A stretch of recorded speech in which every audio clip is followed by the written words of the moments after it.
Hello, hello, everybody. It is that time again. My mic's a little quiet. Hello. It's that time again. And what's special about this stream is that I don't think there's actually anything I forgot to do this time. What? I know. Just ignore the fact that I enabled the boost option as my intro was playing. But, yeah, I don't actually think I don't think I forgot anything this time. But, God damn.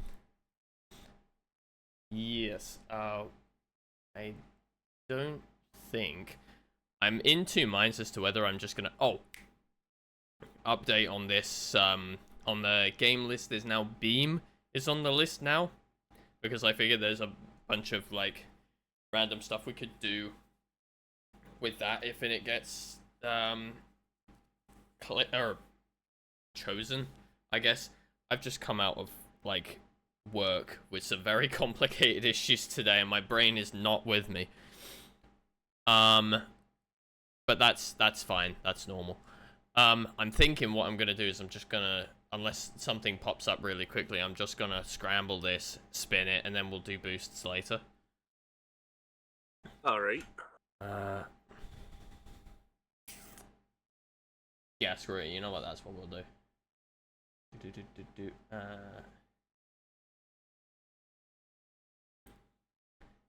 So, wait. Shuffle, shuffle, shuffle, shuffle. Boop.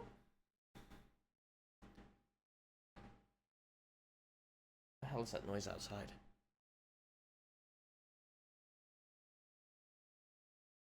Oh my goodness, Risk of Rain 1. It has been a fair while since I've played that. I don't even remember what the controls are actually for it, but... Yeah, that one's been a little while. I mean, that one's been a while, like, generally, because the last time I played that on stream at all was, what, Risk of Rain 2, and that was a while ago?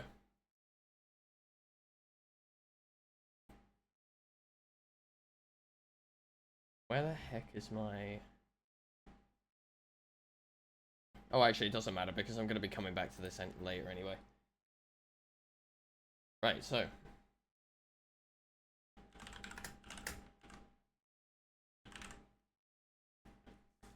So, I gotta find this, I gotta reduce it. Right, awesome.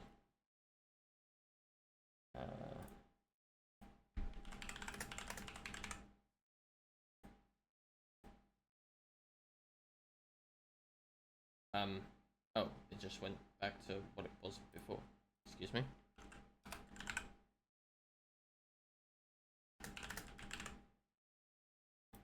That, done. Thank you. Didn't seem to want to update my game, for whatever reason.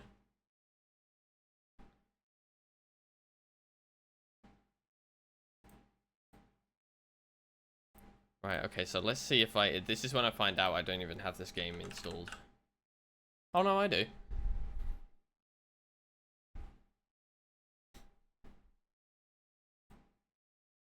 Right, it's been so long since I played this game that I don't actually remember where, like, a lot of the maps or the artifacts or whatever.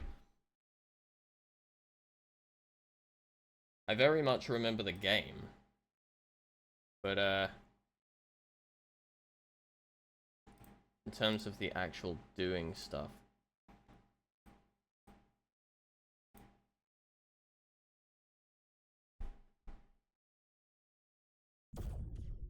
Whoa. Where is my game gone? Oh, there it is.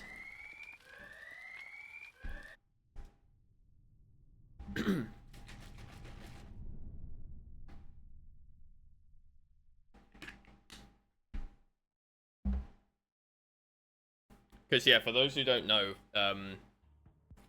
I got into... This was the...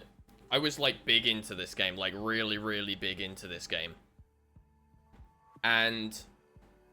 me and a mate of mine in college. That should explain how long ago this was. This is more than 8 years ago.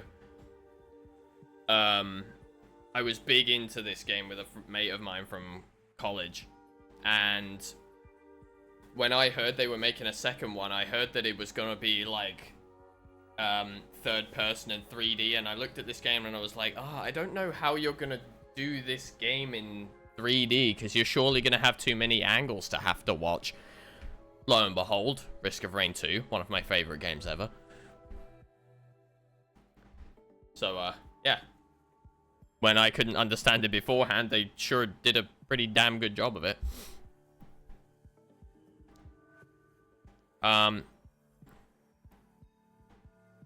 Oh god, it's already got a setup. Is this a setup I used to play it on then? Honor, yeah, okay. Spite, okay. Glass, obviously. Monsters drop items, yep. Command, yep. Running faster at low health, okay. Imps evade the map every 10 minutes. Okay. No. I'm gonna have to remember what the controls are on the fly. I don't remember. Oh, it tells you at the beginning of everything. Okay, that's fine. Okay, that's... Ah, yeah. All my muscle memories just very suddenly come back to me.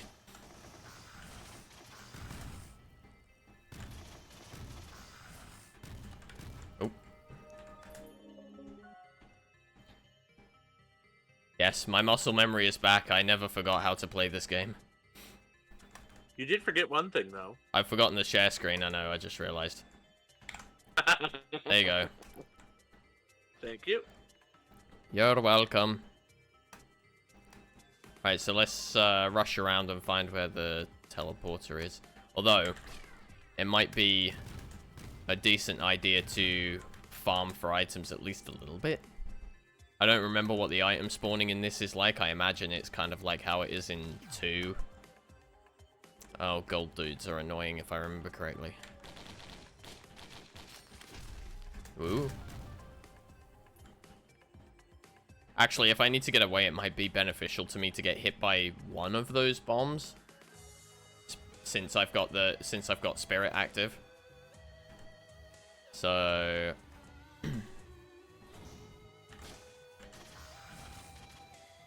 Perhaps. Oh, I forgot the red guys fire missiles at you.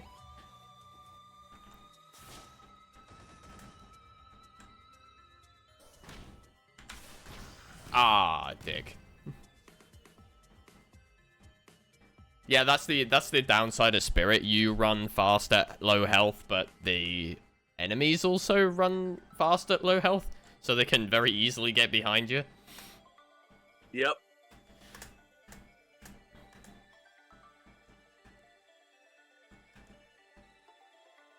Oh yeah, actually, Amper, what's your experience on this game, if you've ever played it before? I've never played it before. I've never even seen it before. Ooh. I've only seen the second one. Oh yeah, well this was the one I got into first. Well, obviously, because it was first. This is what that game came from. Or what it was originally. Most of the mechanics are the same, except obviously there's new... Ooh. Hello. Oh.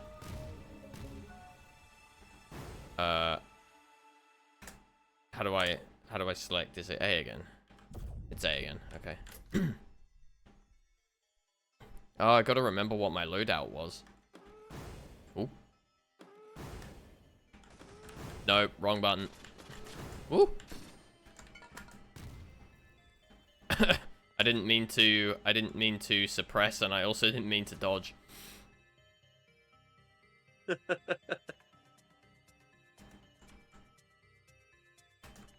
Oh, okay. Come on. Yeah, there's a hole there. Well, no, yeah, I just missed the jump.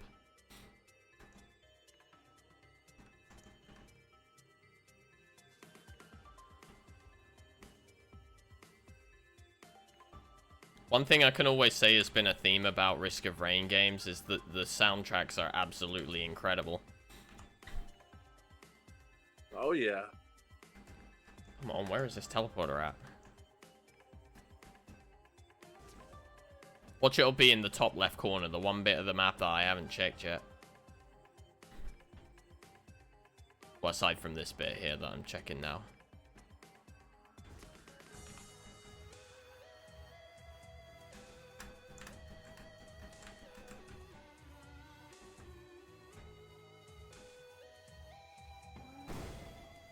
Oh, that's not fun. You're just gonna hang out there. Oh. Shit. Fine, I'll go another way then.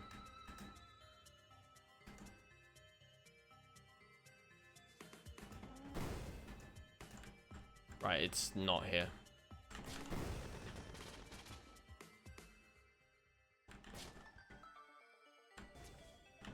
Whoa!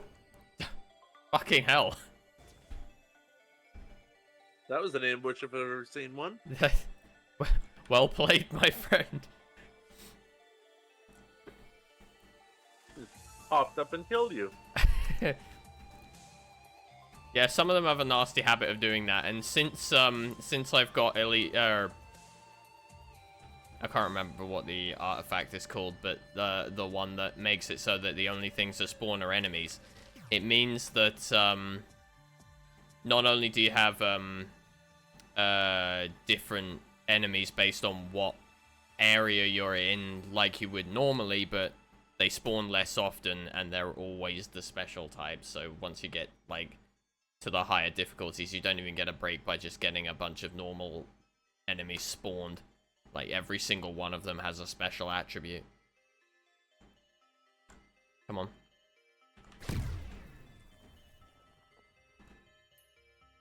Plus the fact that all of them explode. Oh. Ah, and that is why the gold ones suck.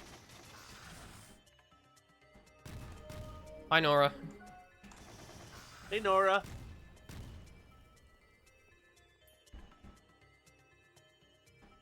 Boing.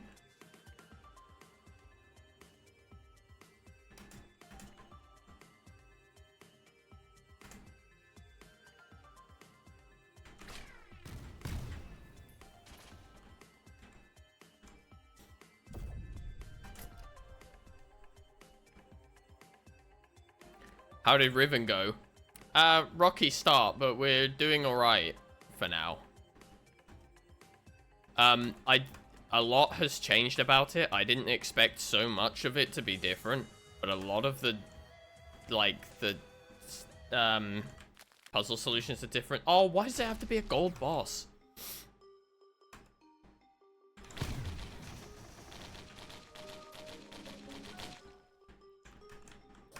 Oh god, oh god. Ooh.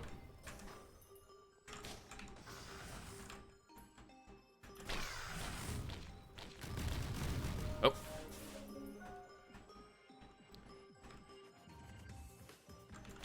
Oh. Oh, I remember. Oh, I remember this game shenanigans. Ouch. Wonder how good my plays are. Oh.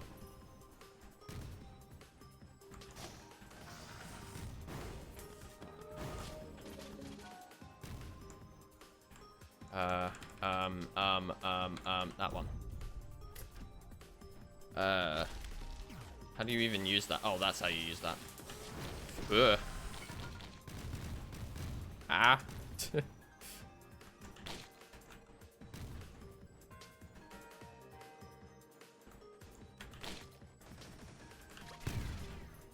Ouch. Oh, no!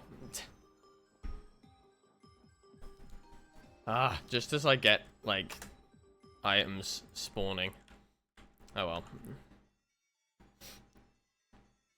well. Does it look okay? It looks phenomenal. If you can find a frame. Yeah. Although, okay, so, to be fair, that's in VR. In desktop, it really is not too bad. For some reason, the VR implementation of that game kills the frame rate almost entirely. Oh, I activated the boss without any items whatsoever. What am I gonna get? Magma worm? Oh, okay. Volatile. Uh-oh. Oh, what does volatile mean?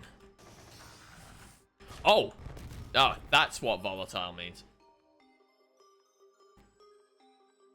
Fire.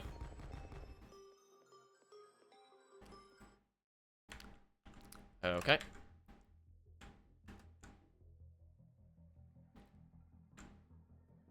Yes, get ready for how most of my Risk of Rain and Risk of Rain 2 runs go.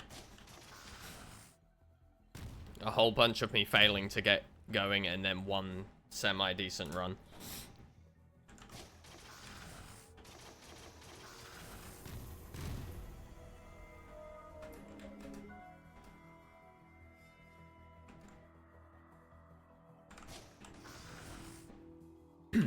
I should probably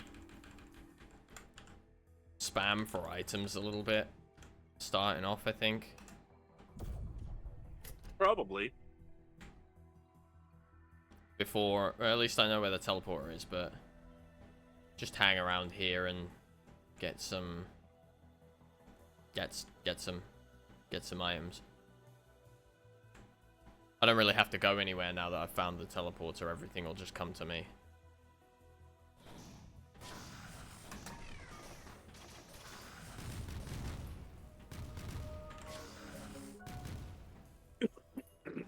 Oh yeah, and all the goofy sound effects from the items I'm getting.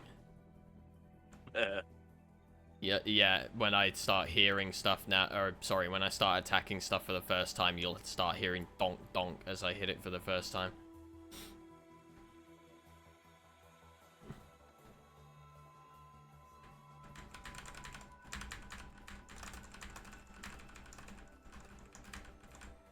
This is the downside of elites only. I think Risk of Rain 2 works in a similar way to this game in that the game has a director that is given points every so often. It can only spawn stuff when it has enough points, but the elites cost a lot of points. So you'll get these sections where nothing will spawn, and then you'll get a section where almost everything will spawn, and then another section of basically nothing. But I know as soon as I go and take a swig of my drink, everything's gonna suddenly appear.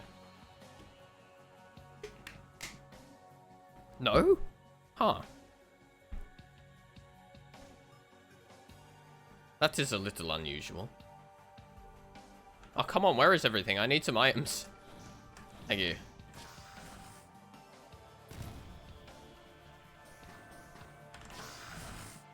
Ow.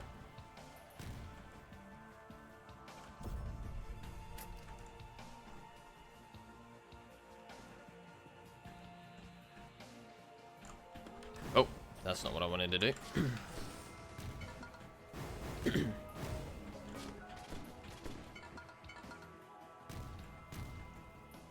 It's a good thing that the coins and the experience points all just come to you. Ow.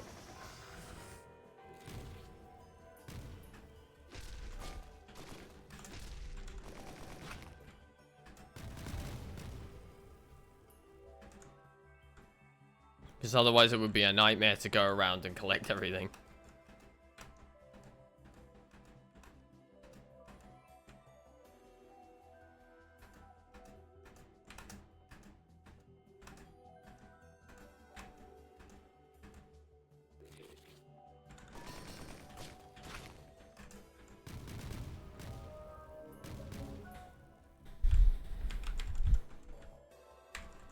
Come on, I'd like more than just one set of glasses and a crowbar.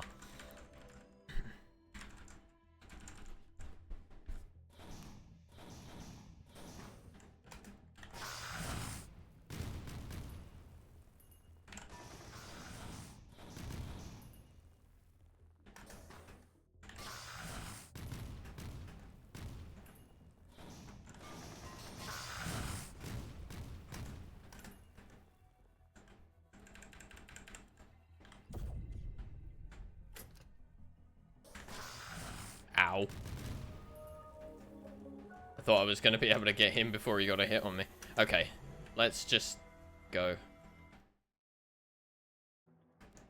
What's it gonna be? Oh, yay. I'm glad I jinxed this earlier. Or teased this earlier. Ah, shit. Can't walk over the magma worm. It does too much damage. Well, I mean, it does too much damage if it's the overloading one, because I think it does quite decent damage and it hits you about 8 to 10 times. because of all the bolts coming off it. Ooh. Thank you. Oh, oops. Okay. That's fine. There we go. Oh, cool. And it's on this platform as well. Plenty of space to move around.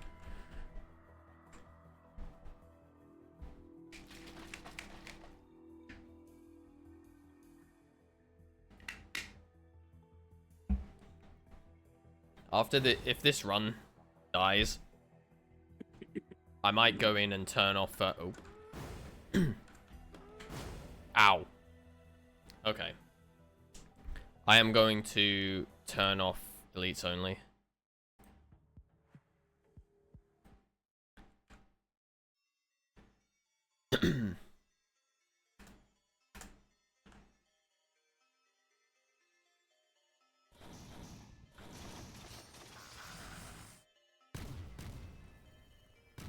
So just get some normal enemies.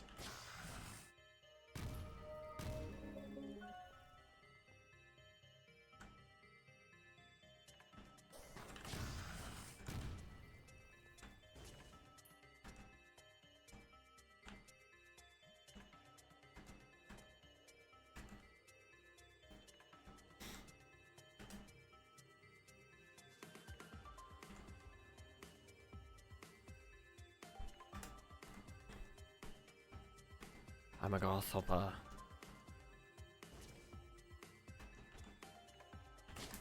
Ow.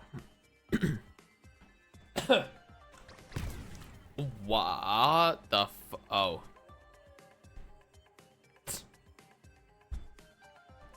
Facepalm.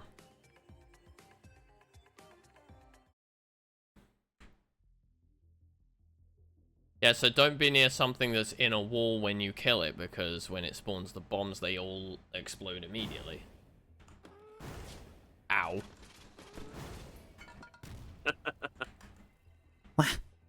Wah. Hi, boss. Hellos.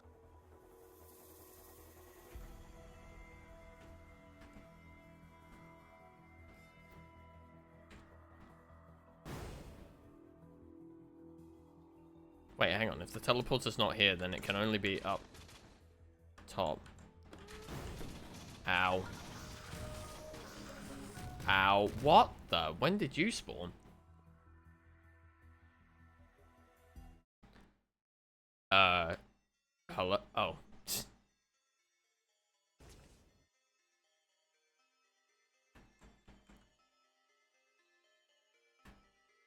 Flat fuck rain. Risk of blockhead.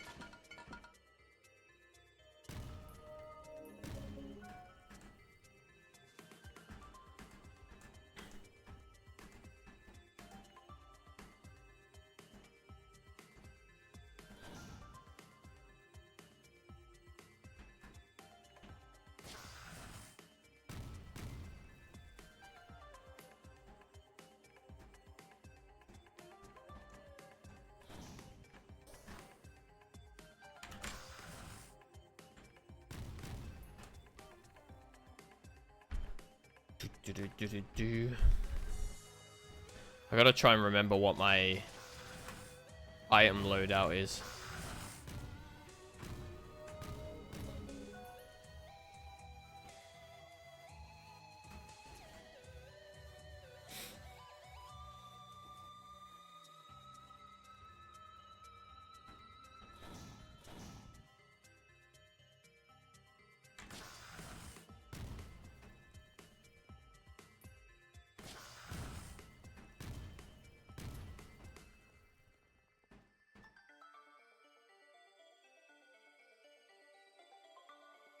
Of course, it'd be right here in the corner.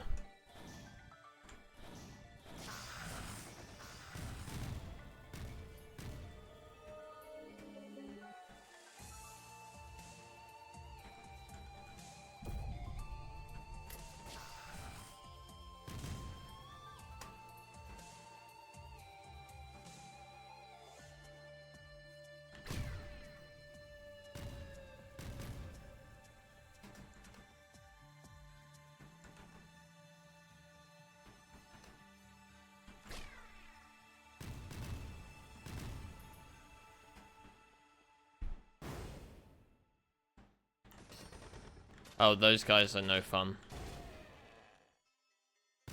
Including in the second game.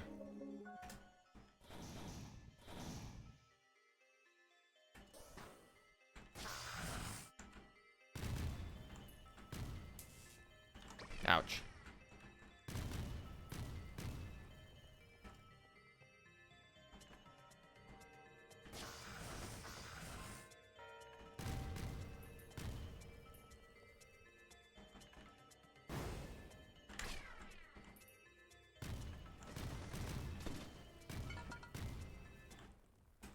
Right, F it.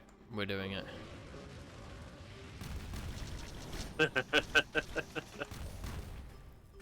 Huh?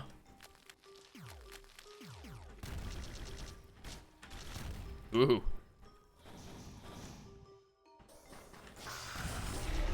Right, there we go, got him. Oh dear, oh dear. Oh dear.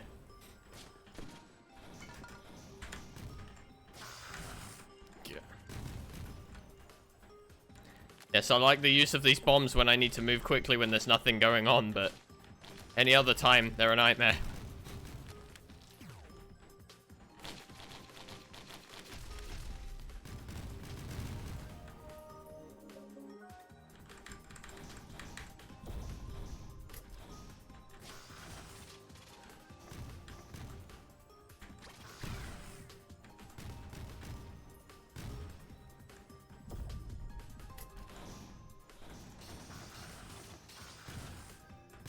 Ouch.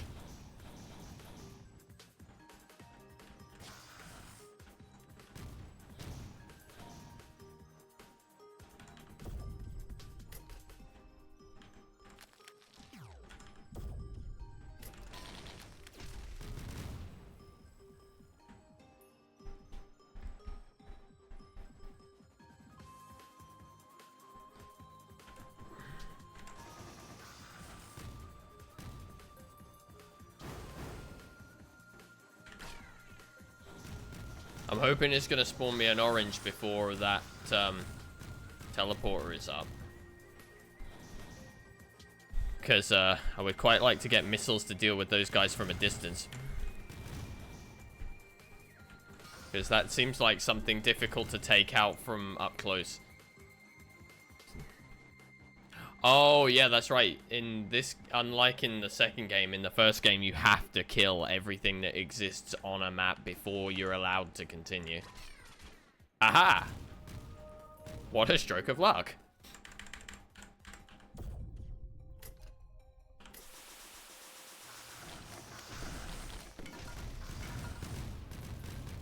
Okay, it didn't do nearly as much as I was hoping it would. Oh, God, no. Okay, we'll try that again. We'll try that again in a moment. Ow. Yes, and he can hit you through walls.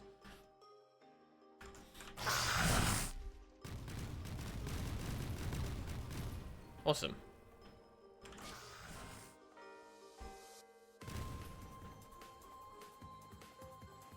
Ooh, whole bunch of items.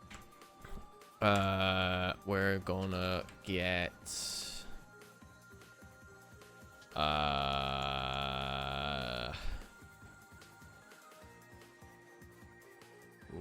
one of these, and one of these, and one of these.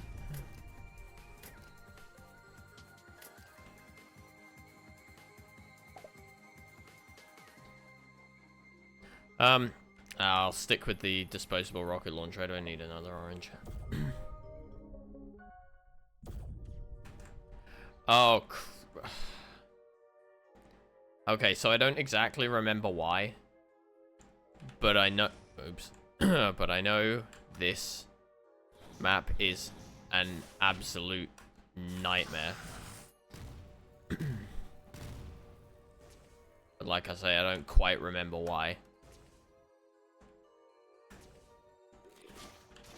Ah, yeah, it's because of the existence of those fucks.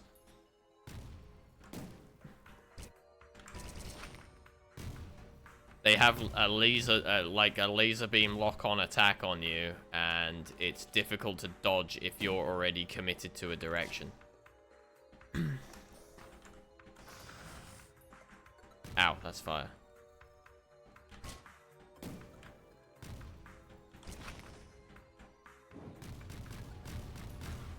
Oh, and imps are here.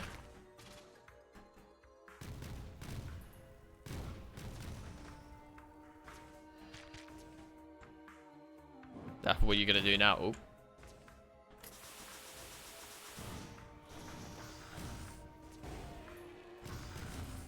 Teleports above. Ow. Come on, stop it.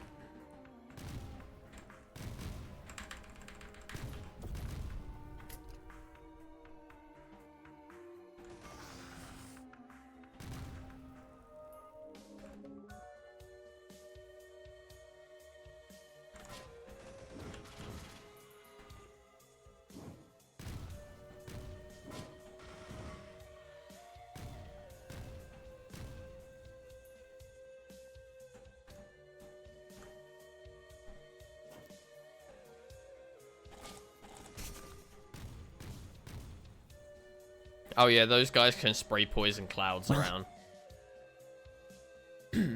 Quiet. Lovely. So those guys are fun as well. This place is just fun all over. So I'd rather not spend too much longer in here. Oh, saying that.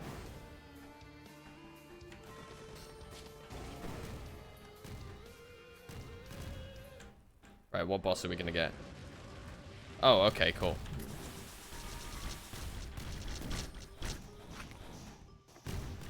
Ooh. Ah, yeah, dick.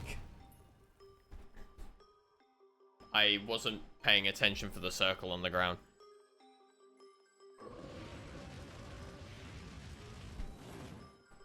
It's not even time for that. It's not even time for that yet. Okay, fine. We're minimizing, we're pausing the game right now.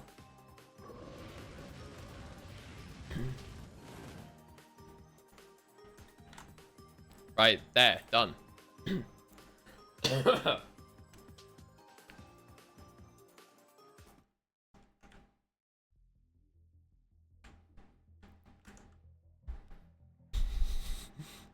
I knew as soon as Glum gets in, 2 redeems are coming my way.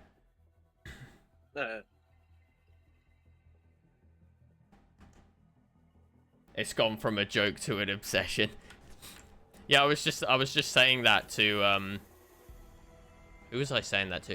I think I was saying that to Ryan recently, that oh, that's right. When I was on holiday and I showed Ryan a clip of me playing the RTB channel or a challenge. I had to explain to him what the dimes joke was, or what it was about.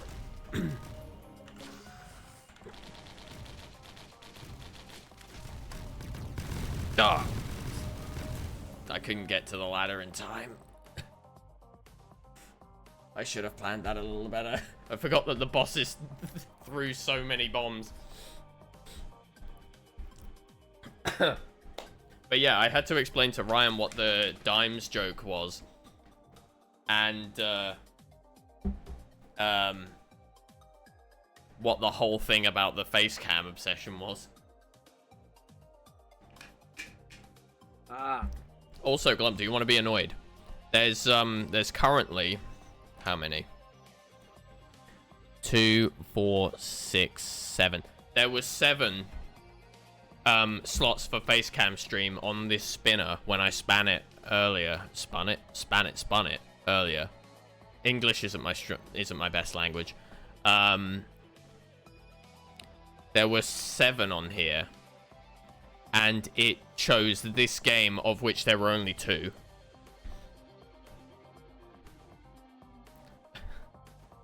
Just to show you just how much. Just to show you just how much the stream is on my side. You guys are literally fighting with my stream here. Are you sure you have the power for this?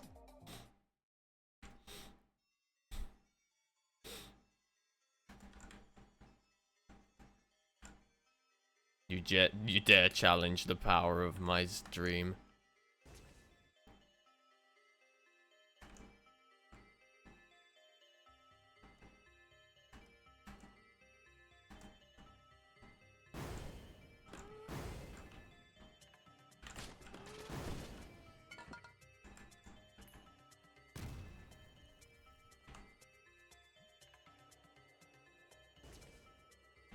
We will break the stream if we must, Blue.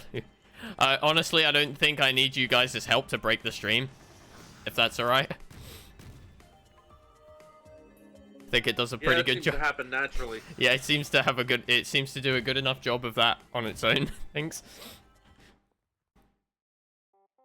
What is it, Colossus? Yes. Awesome. That's cool. Colossus is a good one to see. Woohoo! All of those. To run away from. Well, it's one that you don't really have to run away from because it's really slow and clunky. Oops.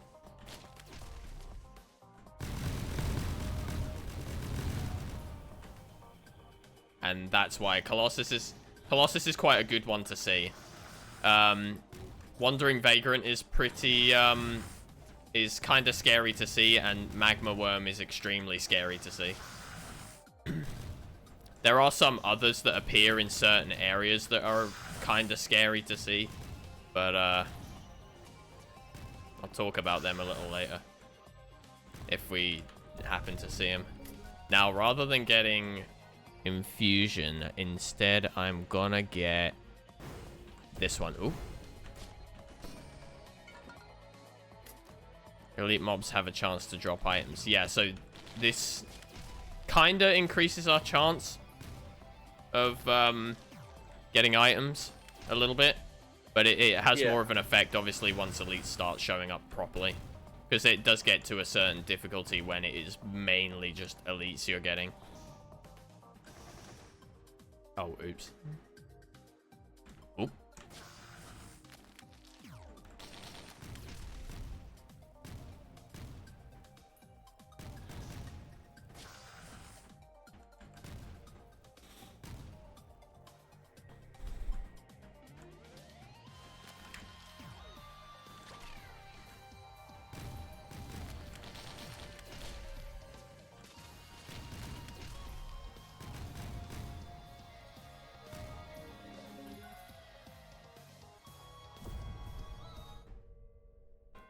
Oh, come off it. Can we have another one?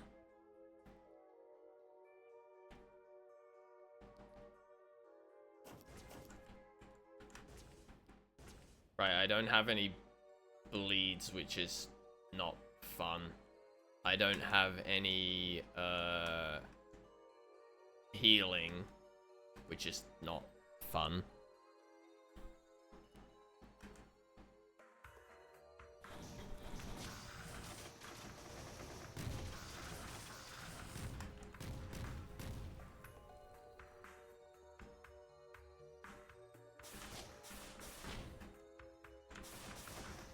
Ooh, ooh.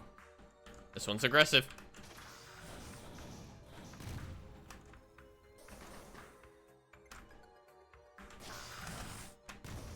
Oh, no, no, no, no, no, no, no.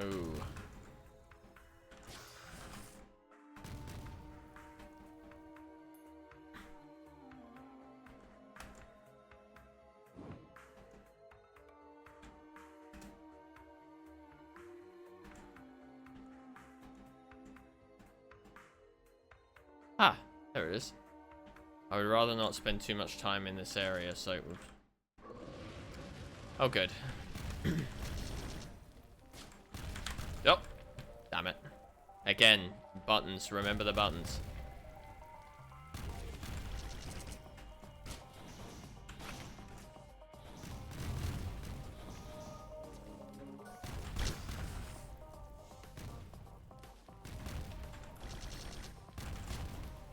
Ah.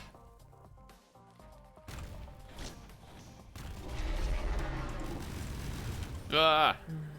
Oh, it dropped a red. It dropped the magic fabled red. Right, that's perfect. That's perfect. That's exactly what we need.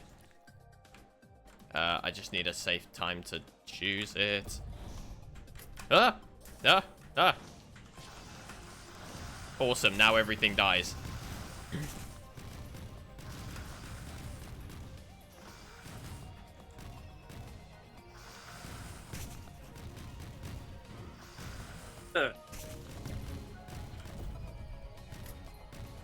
Now, ceremonial daggers work a little bit differently in this game than they do in Risk of Rain 2. If you've ever seen me play Risk of Rain 2 before, you'll know that ceremonial daggers is pretty much my favorite item in the entire game. They behave a little differently here than they do in that game. In Risk of Rain 2, if they don't have a target to go for, they'll just kind of sit there and do nothing, and then they'll fall to the ground when they expire. In this game, if there's no targets around, they'll fizzle out. They'll just sort of fly off in a random direction. Until there is a thing to attack. And will instead disappear after their timeout expires. So kind of the same, but just a slight bit different. Oh god, I cannot hit these guys. Ow. Ah.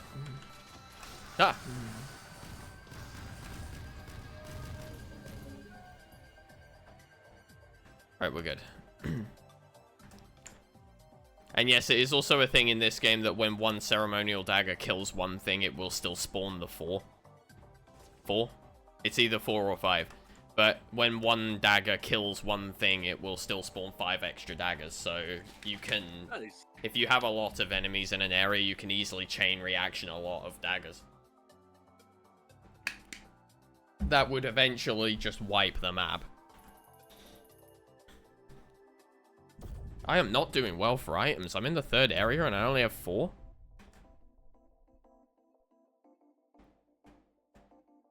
Oh yeah, underwater physics. You jump at the same rate, but you have less jump height and you fall slightly slower. And diving doesn't give you any sort of speed boost, really.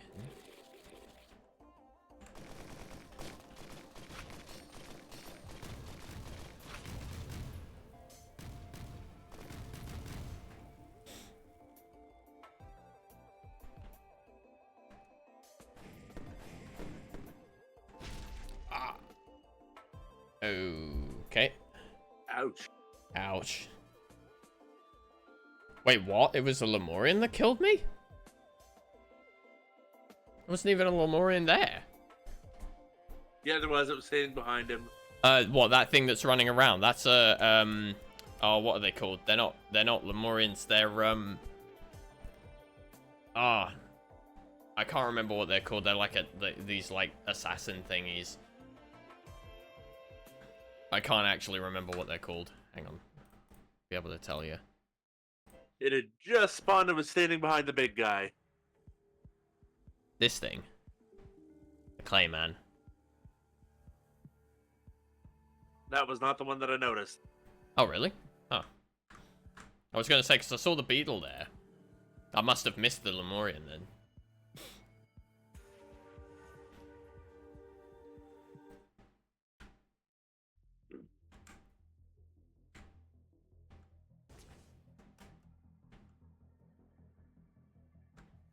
Wait, hang on. I wonder if...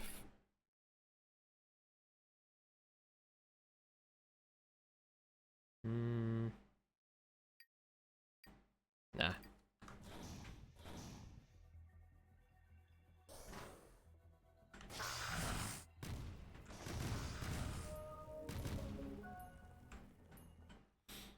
F it. We're just going for it. Actually... Now thinking about it, I don't know which is worse. Okay, I know which one's worse. Wow. Oh yeah, that thing can shoot you with those like homing like ball things from the complete other side of the map. But the further they go, the faster they go. Yeah. So if it attacks you from across the map, it is the most annoying thing to dodge. So actually, I'll retract what I said beforehand and say that Colossus is the best one to see. Magma Worm is a little scary, but Wandering Vagrant is extremely scary.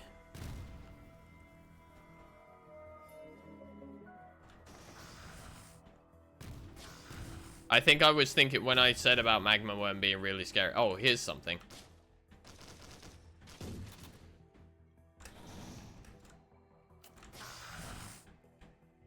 So, you know, in Risk of Rain 2, when you get the artifacts by plugging the code into that thing at the end. Oh, oops, that's the wrong button. You get artifacts in this game a little differently. Oh, I don't have the speed to get over there. I need to get hit by something.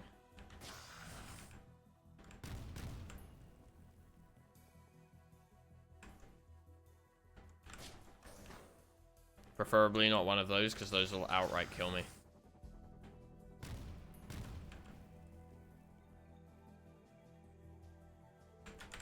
Come on, something spawned me bombs.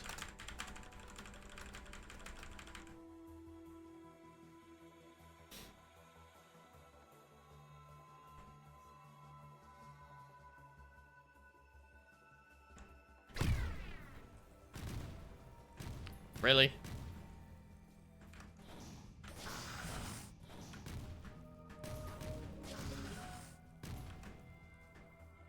God damn it.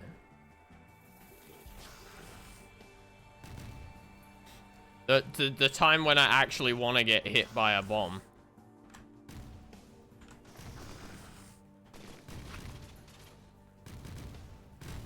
That'll do.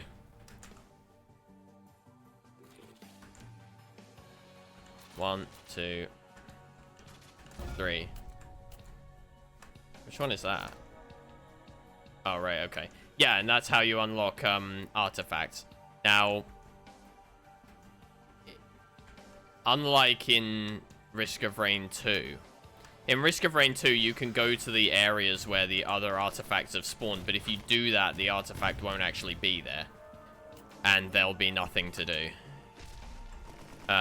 In this game, you can pick up the artifact as many times as you like, and I think...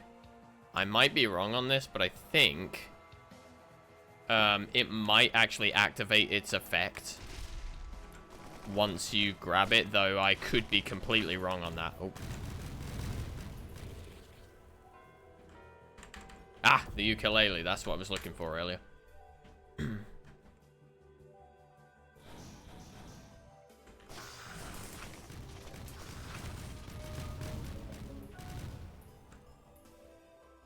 Also, oh, I should probably clarify.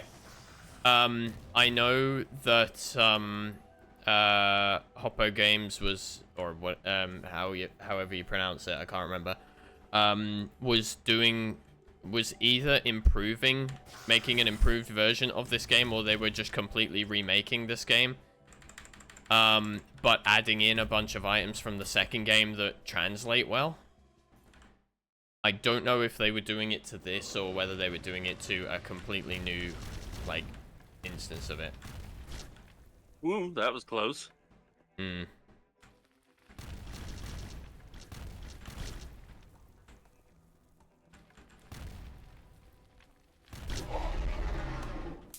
Ah, shit. Oh. Okay, I'll grab that. I'll grab the green later.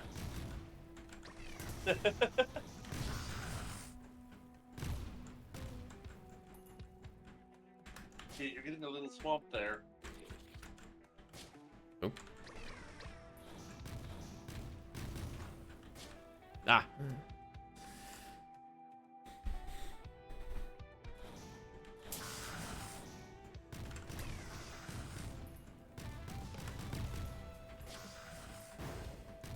Ah. Ugh.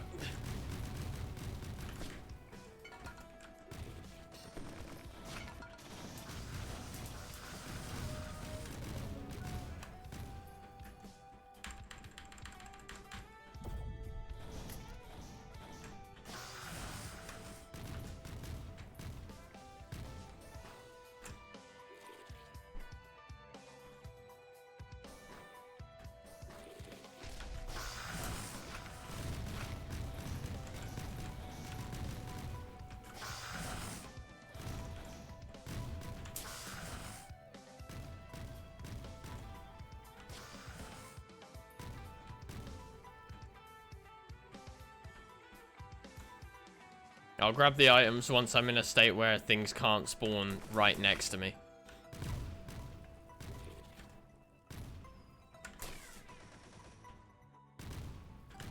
Ah!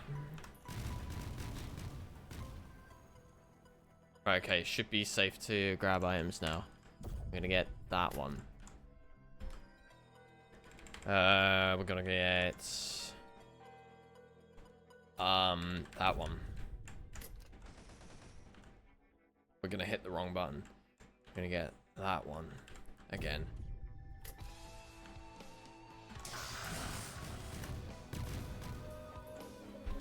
And we're gonna get that one. Because that's fun.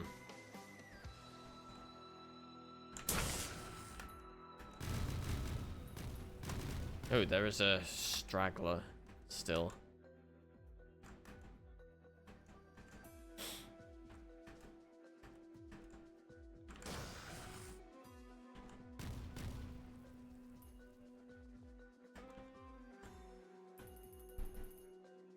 Okay.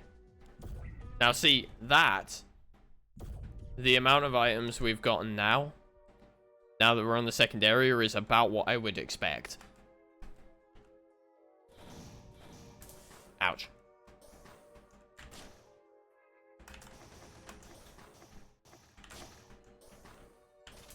Ah! Ah! Darn it. I got zapped.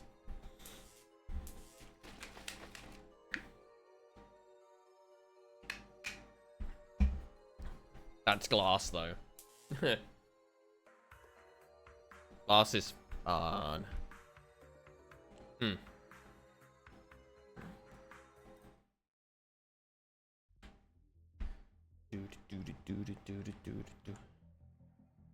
I really need to grab the soundtrack for this game again.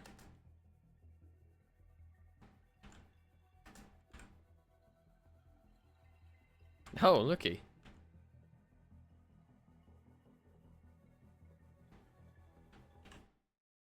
Am I ready? No, but I'm gonna do it anyway. Ah, lovely. That's what you love to see. Oh.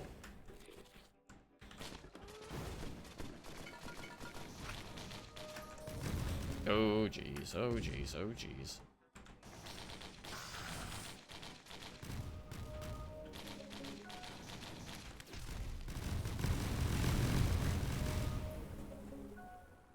Love it. And it gave us a red right off the bat. Delightful. Except, oh god, except it's going to do the thing where it stacks the two on top of each other. Right, okay, so this is a problem with this game. Nah. Oh, it's fine. The two items line up really well. So, okay, so there's a problem with this game when multiple items land on top of each other. You try and open one of them and it will open both of them on top of each other. It also means that when you select one of them, it will also select whatever is in that slot for both item sets. It just so happens that the ceremonial daggers lines up with the gasoline, which is quite a good item to have anyway, so in this case it works out. In any other case it could be really, really annoying. Especially since if you're not like fully familiar with the menu, you can't really see through it to see what item you're choosing. And in some cases, it could screw you over entirely. Yes, because unlike in Risk of Rain 2, where there is a cancel button, in this game there is no cancel button. So if you get into one of those menus, you're stuck in there until you choose something.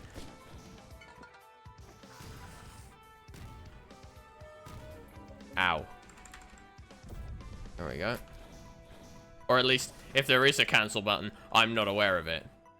And I would very much love to be aware of it.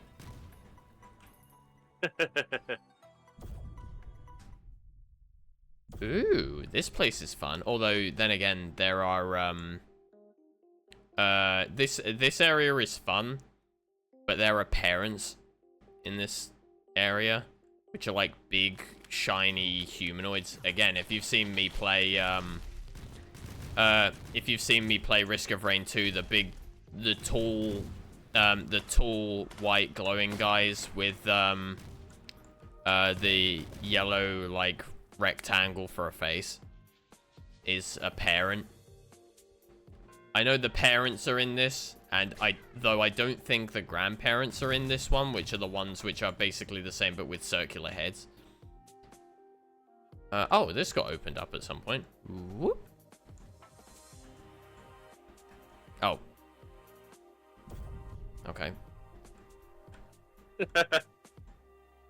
Never mind. I don't think I have the. There's an artifact down there, or sorry, there's a chance for an artifact to be down there.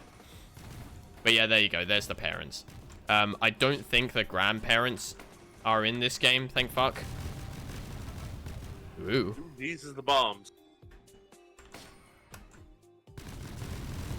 Oh, give up, for God's sakes. Yeah, when there's a lot of bombs like that around, it's always a good idea to be near something that you can climb on.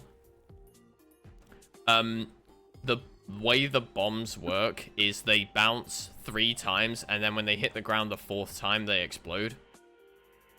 So that's also why when bombs spawn inside a wall, they explode immediately. Yeah. But if you can get away from the ground, then you're pretty much safe from the bombs because they'll only explode if they hit a surface.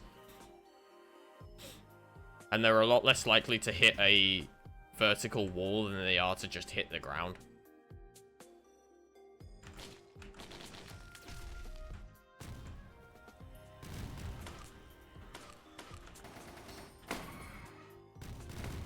But I mean, sometimes getting hit by the bombs is beneficial, especially if you're running around trying to find the teleporter. As long as you don't get hit by too many of them, then you're fine.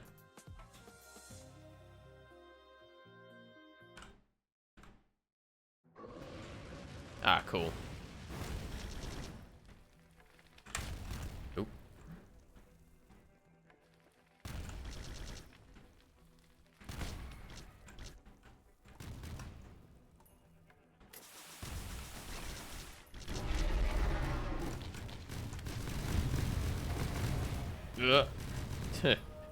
Also, hiding under the ground by climbing down is also a pretty solid option. But yeah, that what happened just there serves as a real good example as to why the ceremonial daggers are an amazing thing to get after your first boss. Yeah. Because they will just chain kill anything. And the other thing is, the ceremonial daggers, I believe, I know it's like this in Risk of Rain 2, and I think it's the same here. The ceremonial daggers do inherit some of your items, like the chance for double damage and the bleed and the dropping sticky bombs and stuff, which I should actually probably get. Oh, golden gun is a good one to get. More damage. The more damage, the more gold you have up to a certain point. Which, given that we're playing a set of artifacts where chests never spawn, we don't ever spend our money, so it's just free extra. Whoa! Uh-oh, uh-oh, uh-oh, uh-oh, uh-oh. Give me the item. I think I explained it pretty damn well earlier. I didn't need a demonstration as to why the item menu can be really terrifying. But thank you. I appreciate you, game. Oh. But yeah, again, a good example as to why the item menu can get you killed. Yeah. Oh, I don't need another one of these.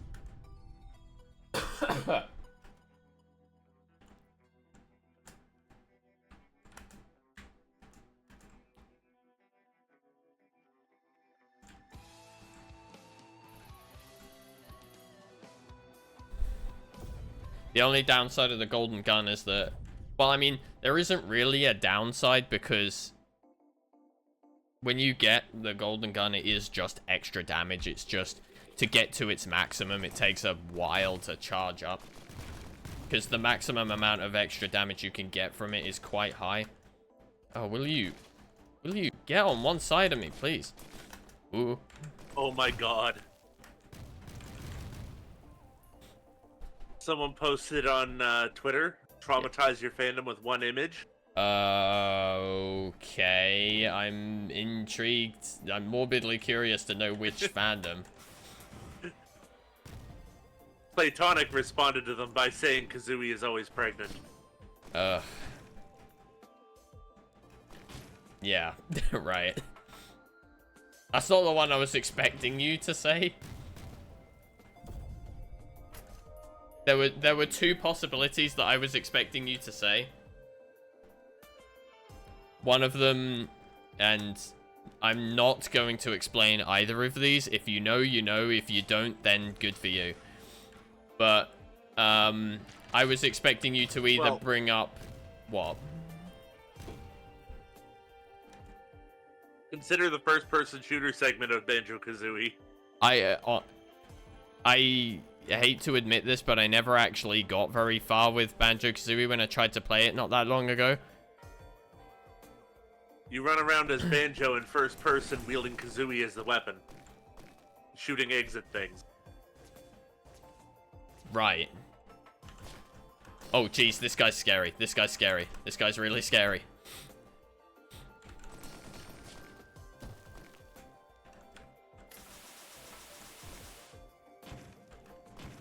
Okay.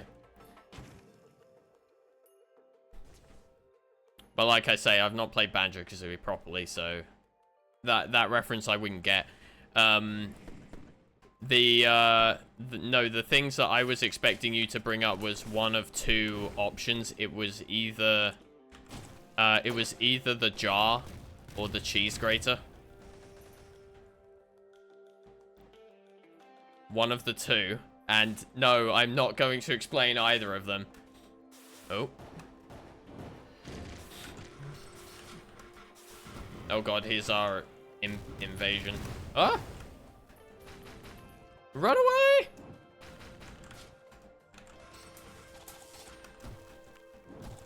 Ah! Oh, what did I get hit by? Oh, I got hit by him when he teleported. Ah.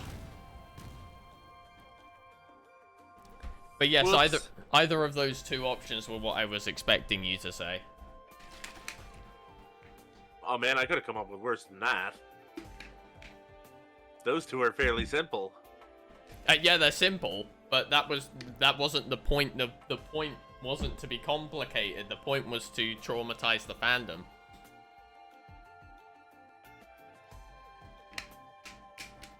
Exactly. There's better ways to traumatize. It depends on the fandom.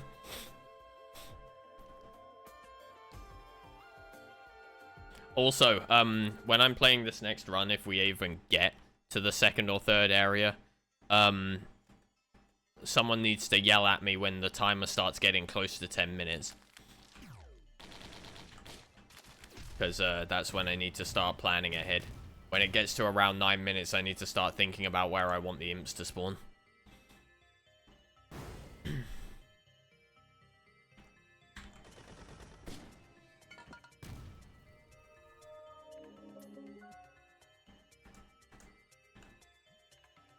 Go on then. Assuming you're able to say it on Twitch, what were you thinking of?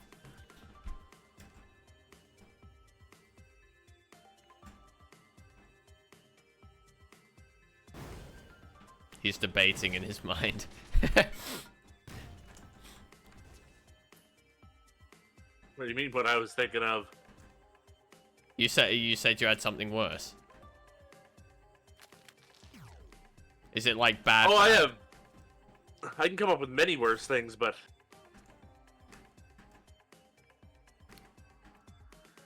I mean, if we're going on fandoms, are we going on literally just like widespread fandoms, or are we going on like community circles as well involving streamers? Because then there's a million options. Some recent, some not recent. Which I'm not gonna get into, because I don't feel like opening up that can of worms. Yup. Oh, fucking... Come on.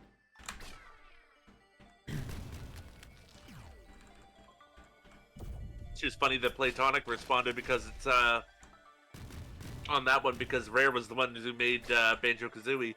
Yeah. Platonic made Ukulele. I actually have that game. I've never played it though, but I have it. I'm gonna too. It's really good. I've been They meaning. did a fantastic job of matching it up to how Banjo-Kazooie felt, since it was supposed to be a spiritual successor. Oh, was it actually? Yeah, Before or after Nuts and Bolts? after. Oh, okay. That makes sense. Basically, they got sick of waiting around for them to make a or the Banjo 3E that they Wanted. teased with at the end of the second one. Well, they got And Nuts said, and Bolts at Screw the it, end. we'll make didn't our own. they? Was it Nuts and Bolts the third one? Well, in quotes, third one. Yeah, in big air quotes, it was the third one. It was not very well received because it was a different type of game. It was nothing like the rest of Banjo-Kazooie. Yeah, That again, being said, I've not. It was a great game. I enjoyed the hell out of it. Again, I've not played any of the Banjo-Kazooie games. Like, the small amount of Banjo 1 that I've played is not worth saying I've played it. So, as far as it matters, I've never played a Banjo-Kazooie game, so I don't know, like, how they really feel to play. Well, Banjo 1 What? is just a 3D platformer. It's got its own little gimmicks, like the fact that you can shoot eggs from Kazooie. I'll tell you what, actually, one Or game... swap places with her to run faster. One thing that I have been wanting to look at, and I'm probably gonna butcher the pronunciation on the name of this. What's it? Pseudo Regalia or whatever it is. I've never heard of that one. People in chat might get it if I say it's the one with that Grey Sybil character. Yeah, that one that Poss just said about. I've been meaning to have a look at that one. Oh. Okay, I fumbled my controls. Yeah, I've never heard of that one. Yeah, but apparently that is supposed to be very, like, old-style-y platform. Ow. It's supposed to be very old-style-y platformy.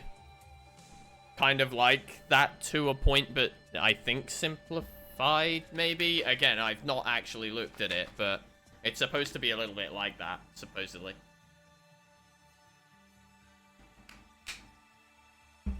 $50,000 if you know, you know. I don't think I know. So, I'll just leave that alone. that could be so many things.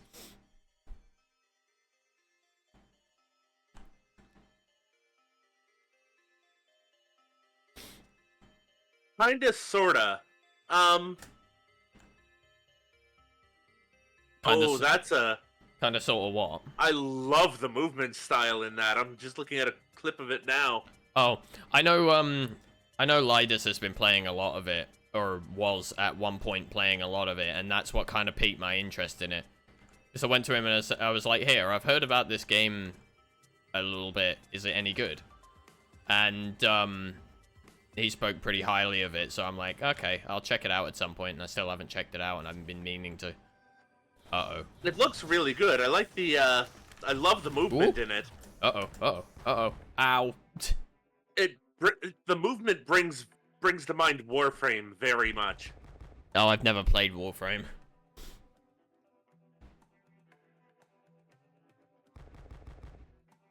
Even yeah, as it is a an filter to... N64 style game visibly.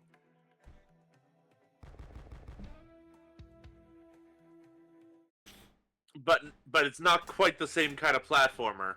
Like I say, I've got so many games to check out recently. I've already got one list to go through, which I am actually starting the 2nd of next week, by the way, just so you know.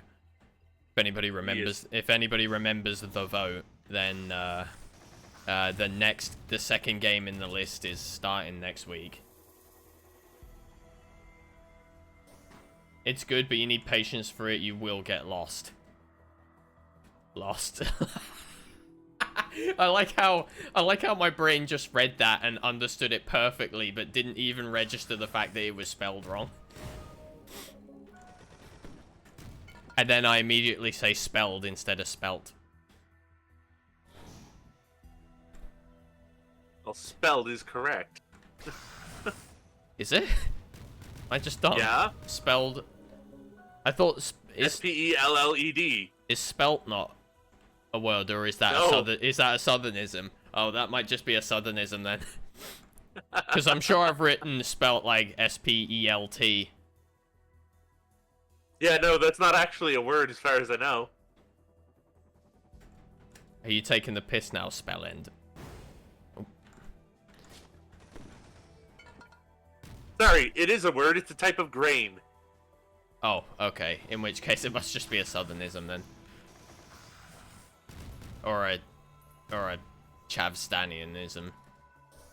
Ow. Come on.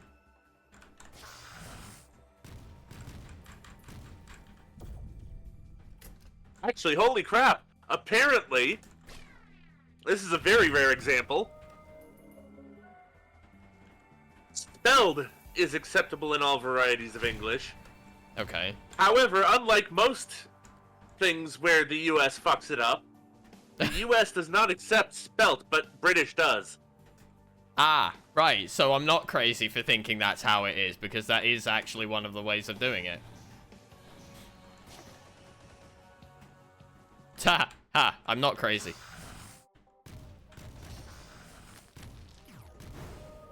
Ah, good, Colossus.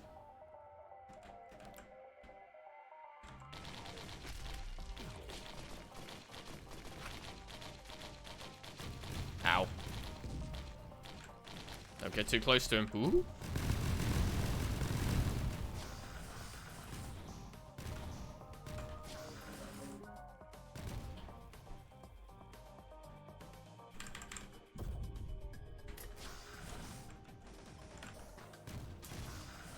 But yeah, the Banjo-Kazooie is much more like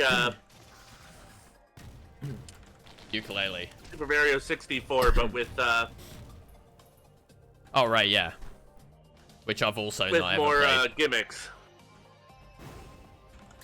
I mean, if I remember correctly, it was supposed to be like a fairly fun game anyway. Wasn't really supposed to be taken too seriously. Well, you started around PS1, PS2 era, right? Yeah, I grew up on the PlayStation 2, and I guess I think 95 DOS. PlayStation 1 and 95 DOS is what I grew up on. That would be a good comparison, though, then. Jak and Daxter, Ratchet and Clank, Sly 2. I wish I'd Sly played. Cooper. I wish I'd played any of those. Although then again, I was also about to use Croc with better controls as an example, but that I've also not. Well, I played a little bit of it, but not a lot of it. Oh, what games did I have? Ty the Tasmanian Tiger, Psychonauts. See again. I grew up not really having a lot of games. I just played the games that I had a lot. Ooh. Pyro. What? Pyro. No idea. Scalar. Nope. I can tell you which kind of platform games I had. Ow. Because I didn't have an awful lot of games. The Simpsons Hit and Run without the cars. Right. Okay, that makes sense. That's fine. I got that. You've never heard me use the term Chavstanian before. I've heard you use that term before. No, but Chavstanianism. No. No. Oh God, Whiplash! I forgot about that game. I wanted it so badly when Yeah, no. I was younger. The closest thing I had to platformers when I was on PlayStation 1 was Eminem's Shell Shocked, which was very much a Crash Bandicoot like game. And That'd be a reasonably good example. Crash Bandicoot's a little linear, but and Bugs and Taz Time Busters.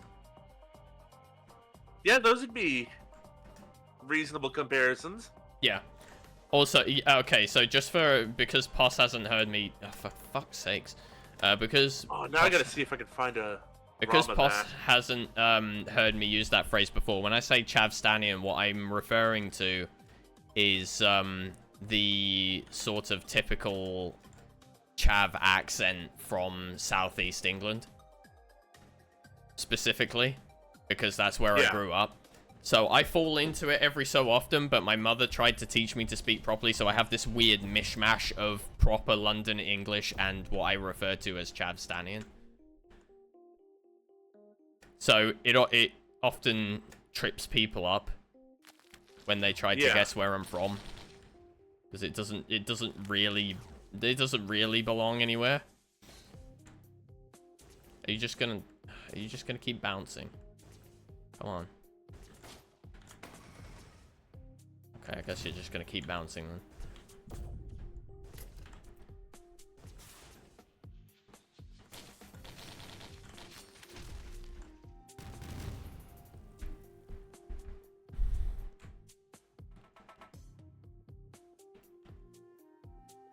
Yeah, it's funny we should start talking about my accent, because I was on with someone at work today.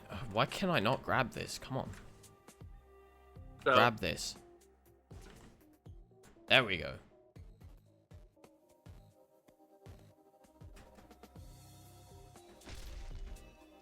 So the game I just found, yeah, I said I really wanted to play for a very long time.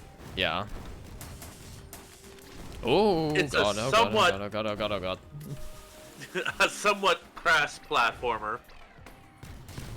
Ah, jeez. But you play as two lab animals that are trying to escape. One of them is a rabbit named Redmond, and the other one is a weasel named Spanx. Right. Okay. And the puzzles are things like you'll swing the weasel into an electrical panel to smash it and electrocute him at the same time. Okay. Okay, yeah. Oh god, why would they spawn here? That's a terrible place for these guys to be. Ah! Because the two of them are chained together. They can't get away from each other. So you use. Oh. You'll be playing as one and use the other one as a weapon. Wait, hang on a minute. What was the game called? It's called Whiplash.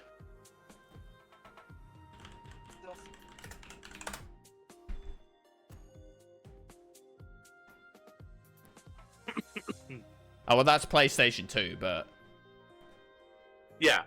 Yeah, no, I would have been. But yeah, I just spotted it when I was looking through the list of platformers on the PS2, and I was like, wait a minute, I've wanted to play that game for so long. Honestly, yes, I grew up on the PlayStation, but I spent a lot more time playing games on my PC than I did on the PlayStation. I played games on the PlayStation when either my brother was using the PC or I just wanted to start something up really quickly. Oh, sorry, it's the weasel that uses the rabbit as a weapon. Ah, right.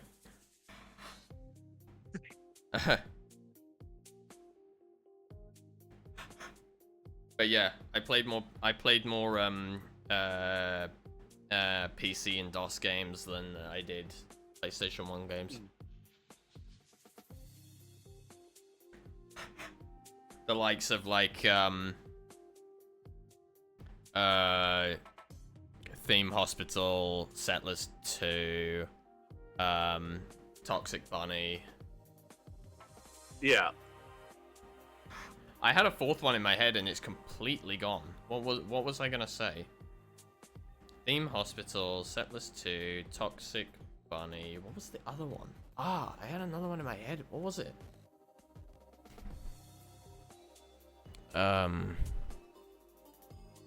It is completely gone.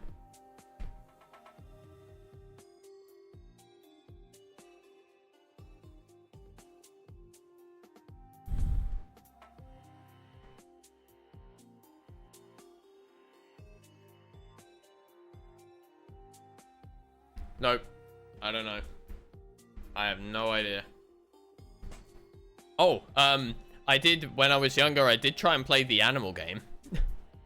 But, Oh, God. But that scared the crap out of me as a kid, so I didn't ever get very far in it.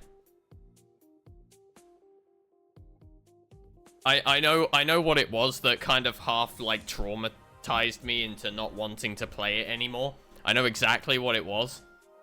Because there was a point where I found the game again and played it once I was older. It doesn't bother me now. In fact, I find it quite funny nowadays. But the thing that terrified me into not wanting to play it anymore is the fact that after you leave the first room, everything around your main character is so unbelievably massive compared to you. It's not only very daunting, but when you go into... I don't quite know how to explain this, but it's like you walk into the lobby of a mansion and there's a big staircase at the end. Yeah. When you go up the staircase, as far as I'm aware, this happens automatically the first time, but you can trigger it to happen again by clicking on the door. But when you go up to the top of the staircase, if you go anywhere near the door, it suddenly flies open and this giant boxing glove comes flying out the door and knocks you all the way down the stairs again. And that scared the crap out of me as a kid. It's like this boxing glove with eyes on either side. And yeah, the reason I remember it is because I have this vivid mental image of a newspaper clipping with this picture of a boxing glove with an eye on one side. Talking about it. And I think if you go up there again afterwards, it doesn't happen unless you actually click on the door. But I got up to the top of the stairs and it happened so suddenly. It scared the undying crap out of me as a kid, and I never wanted to touch that game ever again. And also, I was also a little bit young for the jokes in that game as well. I didn't get the humor. Obviously, I get it a little bit more now. Okay. So I also just watched the trailer for Whiplash. Yeah. The whole gimmick with it is the bunny is indestructible because of the experiments that have been performed on him. So you're using the bunny as a weapon. And it's things like you'll go up to a furnace and shove the bunny in the furnace to get a power up because now he's on fire and you're swinging him at people. Okay, since we're talking about genetically altered rabbits. Okay, that was not well timed. Okay. Since we're talking about genetically altered rabbits, and no, I'm not referring to my Hobkin. Toxic Bunny was a game that I played a lot of. That while this one made me feel really uncomfortable just because of the graphical style of it, it's very oh shit, I don't know what the word for it is. It's kinda grotesque to a point. It's very cartoony, but it's very grotesque cartoony. Yeah. And while it made me a little uncomfortable to look at it, it wasn't so much to the point where I would want to not play it. Because the game is a very good game. It's a lot of fun to play. Albeit the controls are a little bit difficult to grasp sometimes because, you know, it's an early DOS platformer. So early was it that I have a vivid mental image, and I'm so sad that I didn't have the sense to stop my dad from doing this. Right? But, there was a point where... Ow. my dad was going through all of our old discs in our CD case, because, yeah, big CD binders were a thing. In fact, I've still got it. I've still got the binder that we had at the time. He was going through it and trying to see if they could save space in it. And to do that, what he would do is he would try and use whatever software was on these discs, and if it didn't work, he'd get rid of it. And he took the disc for Toxic Bunny, he put it in the PC, and when he tried to load it loaded up to the point where it would, it got to the point where it would try and load, but because it was so old, it wouldn't recognize it. Because there was so much RAM in the PC, it would not detect it. So it would think there was no RAM in the PC, and it would refuse to run. So he's like, okay, it doesn't work, and then he threw the CD away. And I was like, oh, man. And I think back to it now, and I'm just like, oh, God. That's what patches are for. Well, the patches didn't exist at the time. Oh, God, oh, God, oh, God, oh, God. But nowadays, you can just load it onto DOSBox, and it will run flawlessly with no issue. DOSBox is an amazingly useful piece of software. Oh yeah.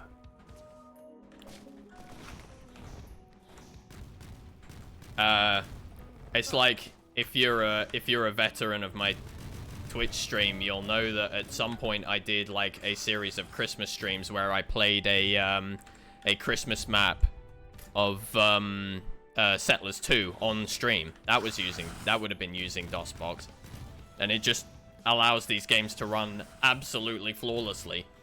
And you don't need to do any like finagling to get it working unless you have very specific setup requirements like I do. Although, even then, the only reason I have that is because I like stuff to auto-mount and things like that. If you don't care about that and you don't mind mounting it each time you start the thing up, then it's easy to get going. You just install it and play it.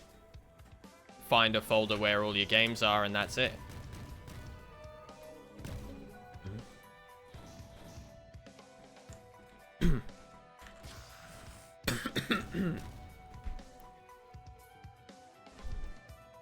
You've played 2 but never seen 1. Oh, what, Settlers? I've never played Settlers 1. I would be terrified to play it because it looks graphically kind of similar to how oh god, parallels.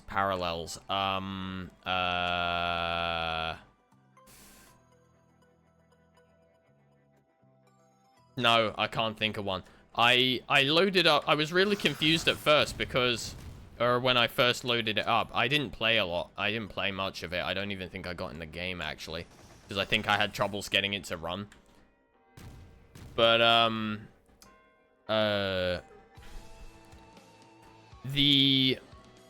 when I looked at Settlers 1, it looked super duper strange to me.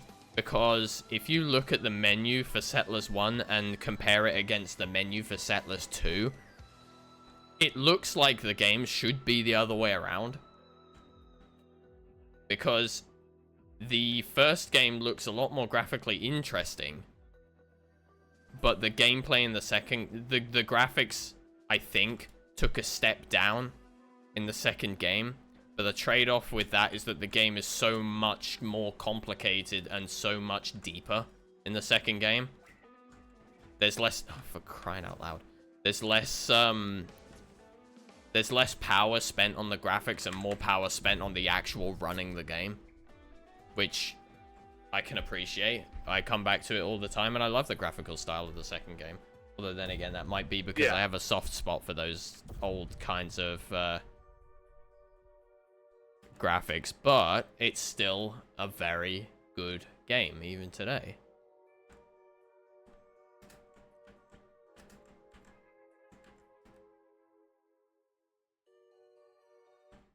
It's a little dated in the sense that when you place anything down, it's on an isometric grid, but again, that's because that's just the style of game it is.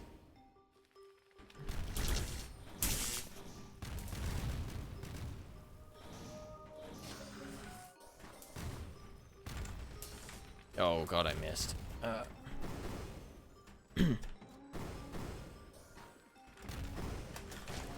Oh fuck. Damn it. I got zapped.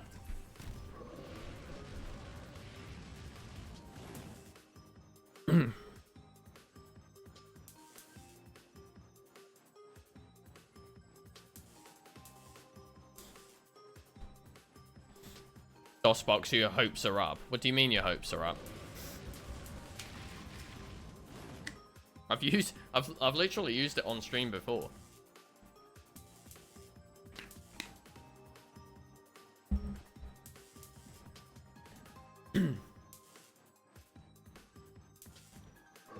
Also, yes, I was morbidly curious enough to install old versions of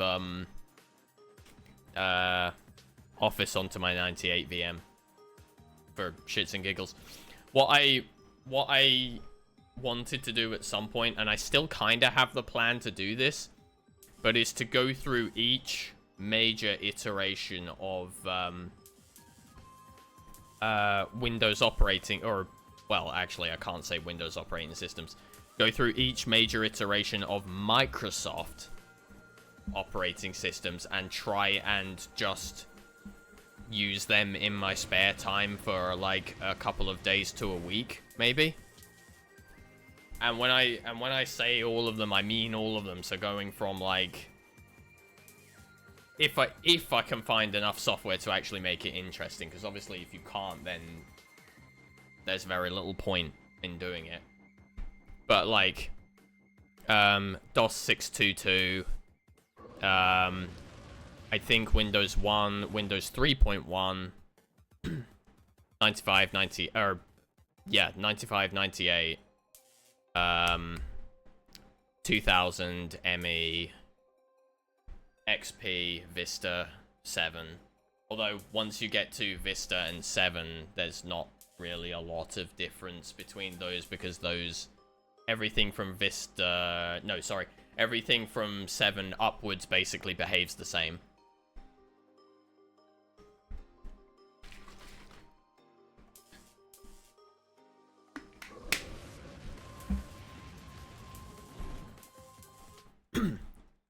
But yeah, it was an idea I had a while ago that I might go back to at some point if there's interest around. I mean, I would probably do it myself just anyway, but I mean, if there's interest to see what I might actually do with these old systems, then I guess I could do something with it. But that's the sort of thing I would have my doubts that there would be any interest in. Yeah. Because that is a very me thing, right? That is a very, like, me thing to want to do. To, like, force myself to suffer through using these old things just for the sake of seeing how it was. Because like I say, I've been using PC since, oh, what did I learn to PC on? 90, it would have been 95 initially. And then, ooh, shit. Oh, whoops.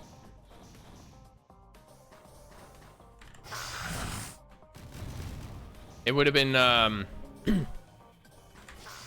it would have been 95 initially. Because I'm from the 96 era. So, I'm from the second half of the 90s era. So, yeah. It would have been 95 when I first got going, and then my parents would have bought 98. And then I think, because you could do this back then. But I mean, technically you could do that now, but it's probably not recommended to do it now because of how, like, viruses are nowadays. But, I think my family kind of skipped over 2000 and just went straight to XP when that came out. God, the amount of times The amount of times I've reinstalled Windows XP in my lifetime is unbelievable. Yeah. Is your computer slowing down? Have you changed a setting that you now, for whatever reason, can't change back? Reinstall Windows.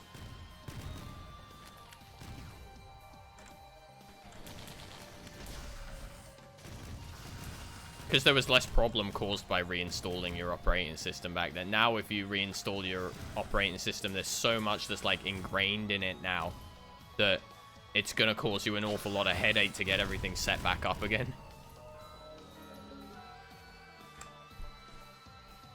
Whereas with the older systems, all you'd have to do is just create your shortcuts again, and then it's basically back to how it was before, and it would probably be at least, like, 1.25 times faster.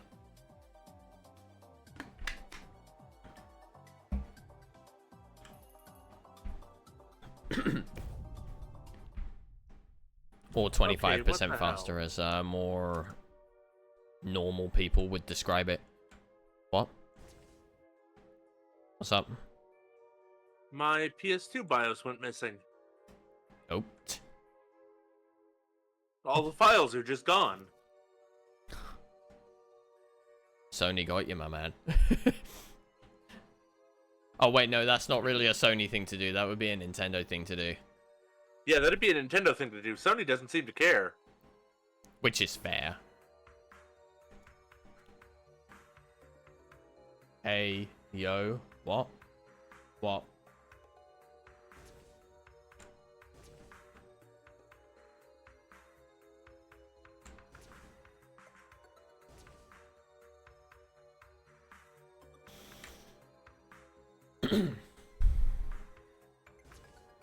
Can't have shit.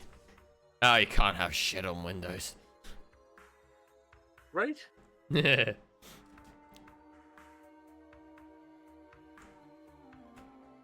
Oh, I don't know. I'm gonna mention this because I don't know if anybody's actually played it, but apparently people on Steam have given mixed reviews to this. Have any of you seen, like, an ad that's been cropping up for this new game that's appeared out of nowhere? What's it? Oh, what's it called? Hang on. I'm gonna have to find out because it's gonna bug me forever otherwise.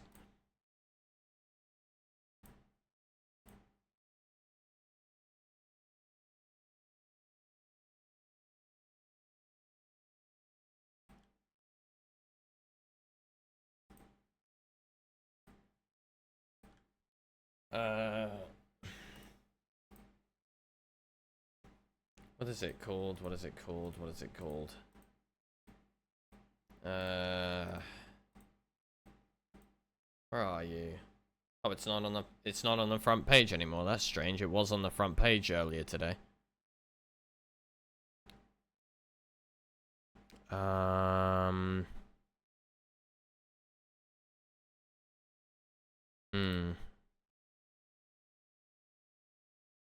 Oh, it was called The First Descendant.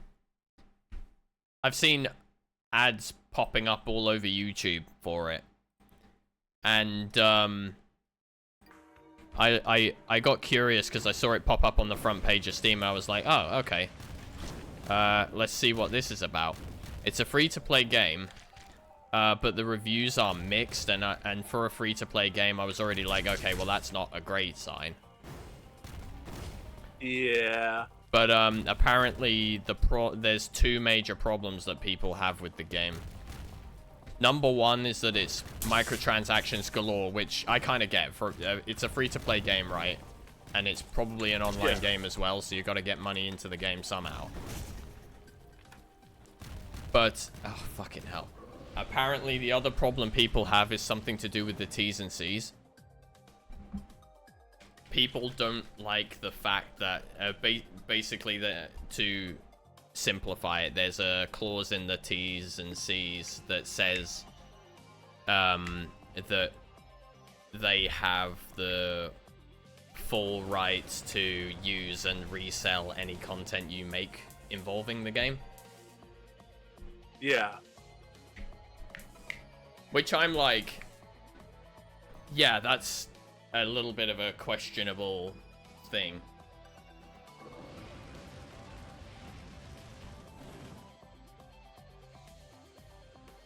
I would have to think about, okay, well, what would the extent of them wanting to exorcise that right be? And how likely are they to do it? I don't see an issue with, like, oh, if you get, like, clips of streamers just for, like,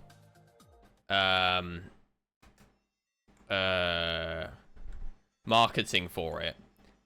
What, by their T's and C's, they could just very easily just take clips of your stream and just use it as marketing, which, yeah, is kind of shit unless you, like, sort it out with them first. Just kind of be courteous and whatnot. But the other thing is that they're able to sell this content and transform it and redistribute it. I don't know. That's the bit that kind of gets me all, like, worked up about it, so I'm probably going to be giving it a miss. Yeah. And also, I would probably be giving it a miss anyway because it's marketing itself as another looter shooter. But I don't know what it's actually trying to be. If it is like a looter shooter, is it a persistent inventory and then you lose it if you die like you do in Tarkov? It sounds like a streamer trap. Yeah, I don't know how long it's been in the making. I don't want to, like, draw any judgment to it because I don't know enough about this, and I've also not played the game, so I don't know.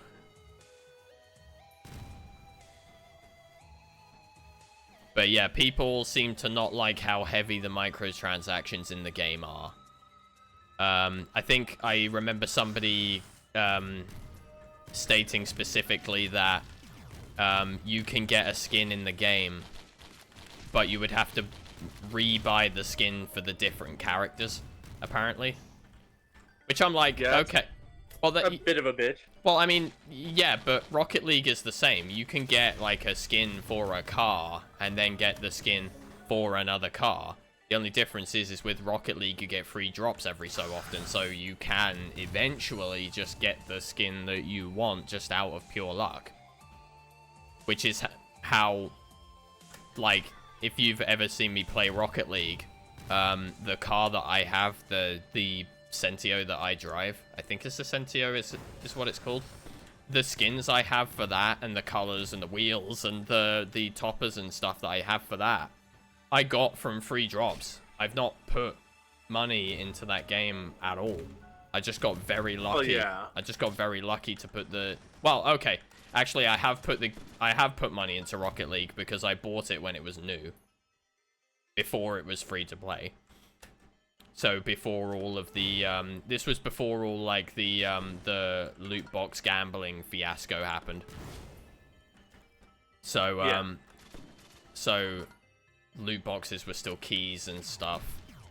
I didn't ever open any loot boxes. Anything I got for my car was all, like, just free drops and stuff.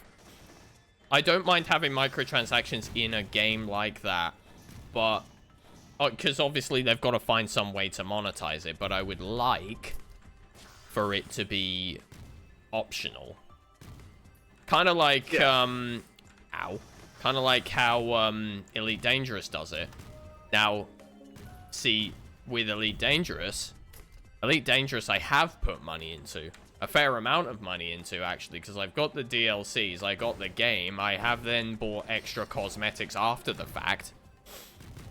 Regardless of the fact that you can slowly earn up the premium currency over time, so technically, short of buying the actual game itself, you could technically get everything that I got without spending any extra money, if you're willing to put the regular work into it, because there's obviously a maximum amount of that currency you can make in a week, I think.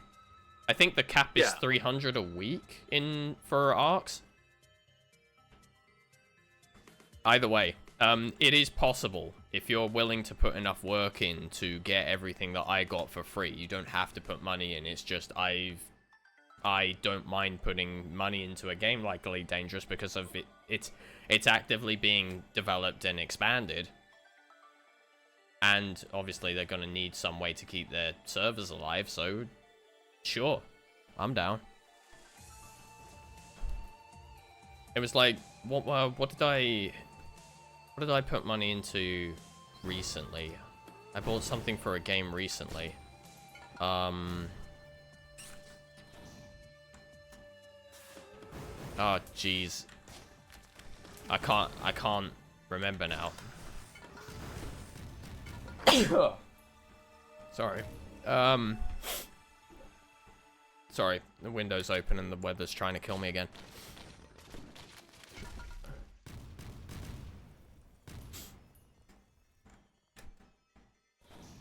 Oh, yeah, Z-Trif, I'm basically the same as you when it comes to Elite Dangerous. I love the game a while.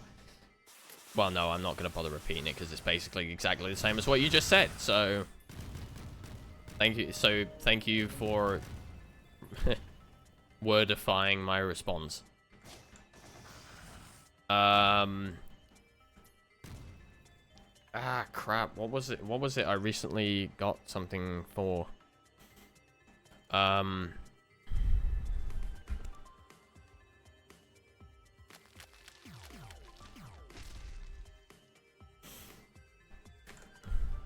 honestly can't remember. I'd probably be able to look at my Steam and tell you. This is bugging me now.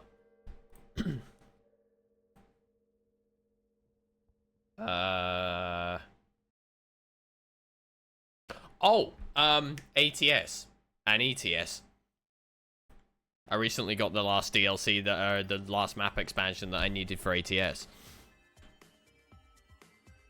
So, so I have the same opinion for ETS and ATS because they are still being developed. They're still being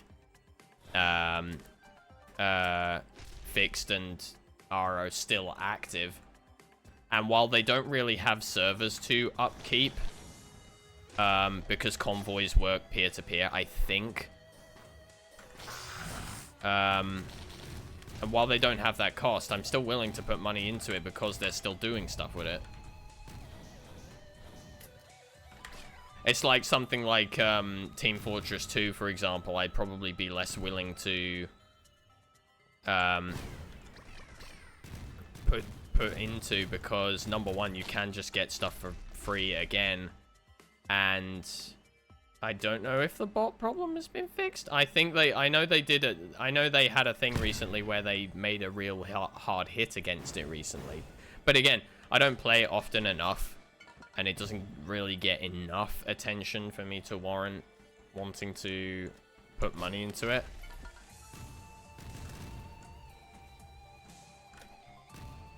But again, that's just my opinion. Other people might. And you can tell who's willing to put money into it and who plays the game a lot by the silly hat that they're wearing. Yeah. And that's perfectly fine. I'm not gonna sit here and be one of those that's just like, oh, you shouldn't support this game because it's shit and it's full of bots. If you're someone like me who doesn't play much of the PvP anyway and just usually sticks to man versus machine, then like me, it doesn't matter to you. The bot problem doesn't matter to you. I mean, yeah, I would love to see the game, like, cleaned up, but for my playstyle, it barely matters.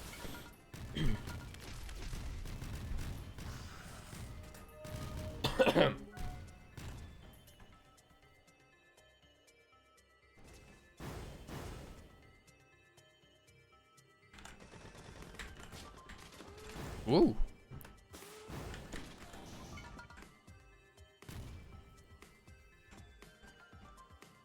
Agua, that's probably not a bad shout, you know.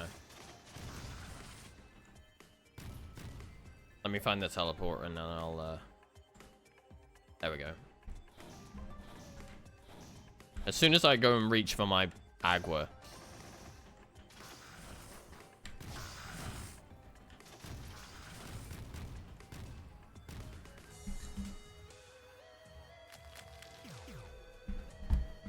Oh, shit. I have my hands off the controls.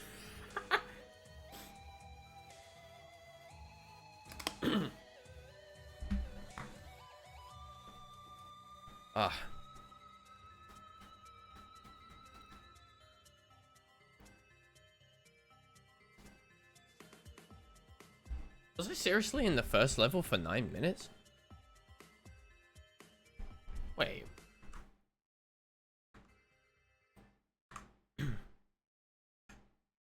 I'm sure I wasn't in that level for 9 minutes. Was I really in that level for 9 minutes? Oh, okay. I think this will be the last run I do, and then we'll spin again. All right. Phone. Shush. Oh, you're already on silent. Whoops.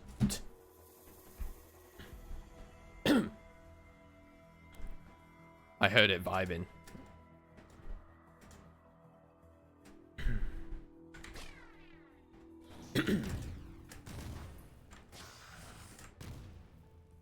Also, when I say this is the last run, I mean I'll get another good run in, and then we'll try something else. I should just pick the same game again. I've not actually had that before, where it's I've not been doing this thing for very long, but I've not had it yet where it's picked the same game twice, because I drop it down to just one slot when it's chosen. Yeah. So it's possible that it'll pick the same game twice. It's just like horrendously unlikely. Ow. Oh, jeez. Ow. Shit.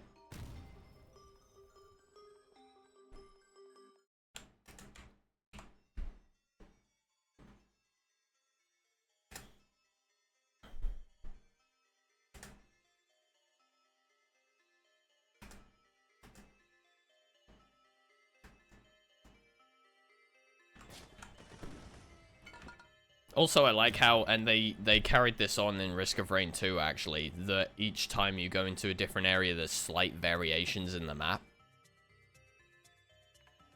The map is ever so slightly different each time. Yeah. What boss? What boss? Awesome. It's what we like to see.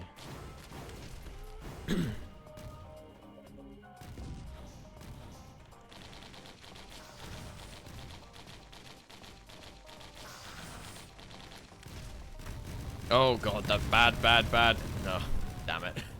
I went for the rope and I missed. That's the only problem of Colossus. I need to get in the habit of, like, seeing Colossus, getting him down to low health, then getting to a rope and then shooting him. Because that is going to continue getting me killed. Yeah.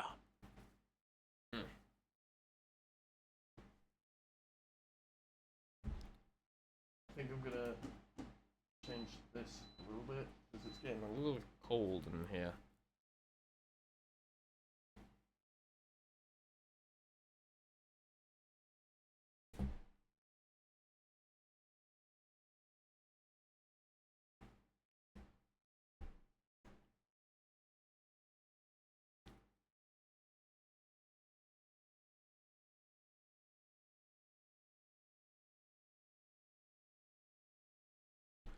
Right.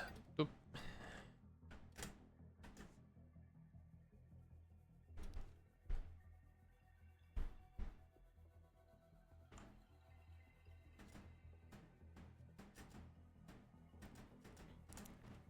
I like how you always just, like, as Commander, just hop around like a grasshopper all the time.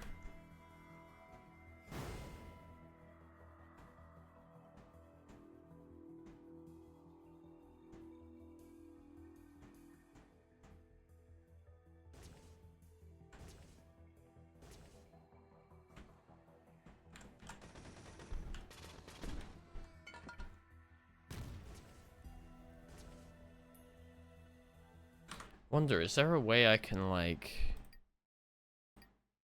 zoom in a little bit and then be able to see better? I won't have the same range of... Oh yeah, that's way easier on my eyes. I can't see quite as far, but I can see better. Because then my eyes aren't having to focus on something tiny. It's like, everybody at the place that I work has always commented on the fact that the text on my screen is so big. And it's not necessarily because I can't see it, it's just easier for my eyes to focus on bigger text.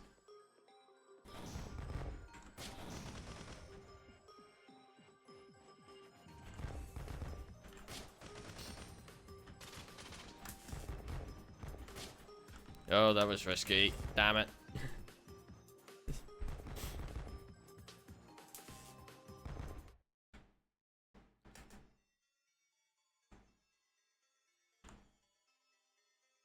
I took a risk and I paid for it.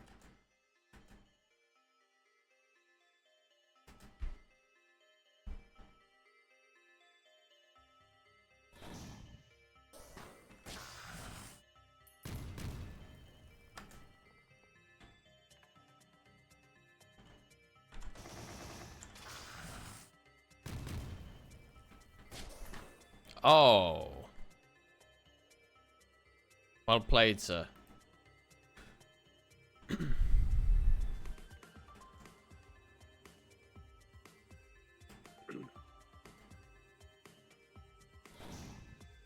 Nope. Ooh.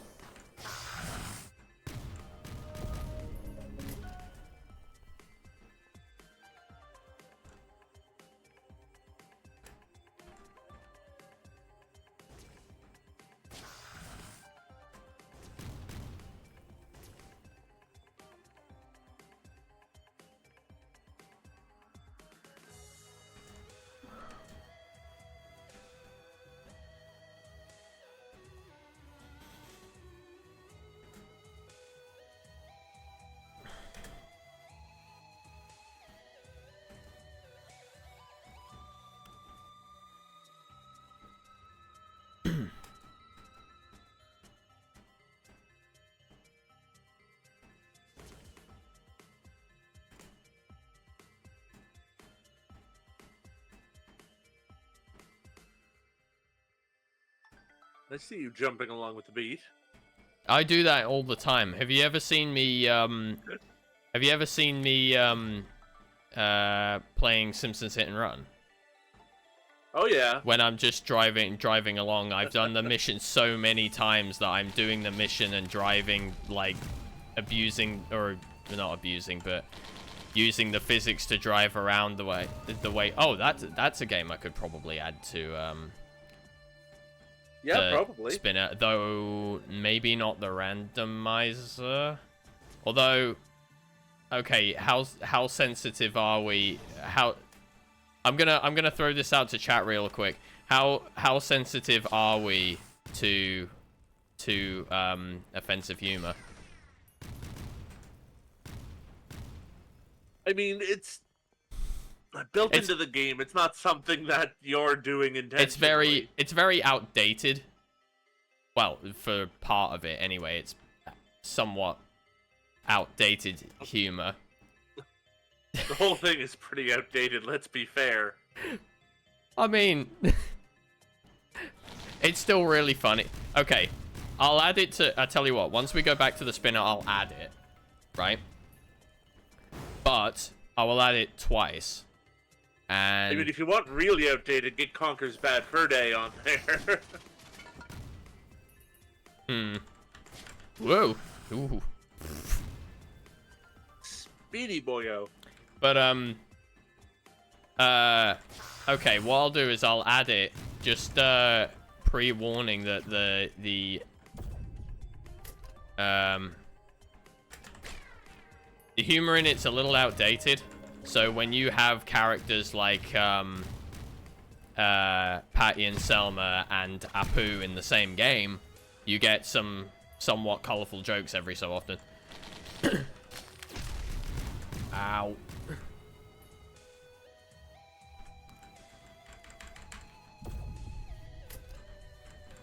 In the very carefully chosen words of Sheldon Cooper from,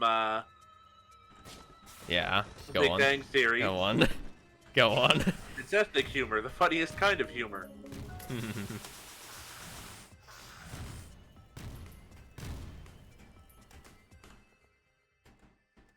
But I'm gonna add it to the spinner, but I'll add it twice because there's a randomizer for it, which is even more fun to play than the actual game. You need to put a Link to the Past on there too. Well, that one I've not actually played at all yet, which is probably Well, that's why it's I'm saying on... put the base game on there, not the randomizer. Well, see, if I were playing it for the first time, I'd probably want to do that as like a series at some point, which is the only reason why I haven't done it yet. It's not a super long game, but yeah, I can see that.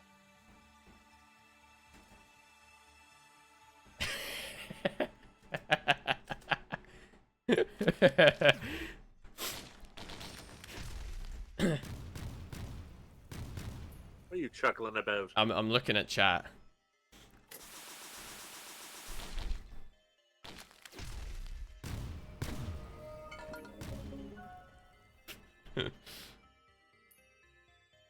Oh yeah, Great Mighty Pooh. And he's not even he's not even remotely offensive compared to the other rest of the game. Oh.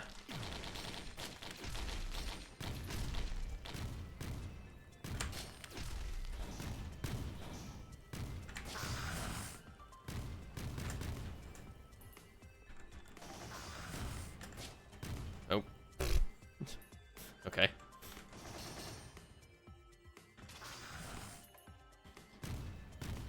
We can't forget the bit where you stuff a lactose intolerant rat with cheese until he explodes. On. Or the bit where there's a bunch of little fire guys chasing after you, and so you whip it out and pee on them to put them out.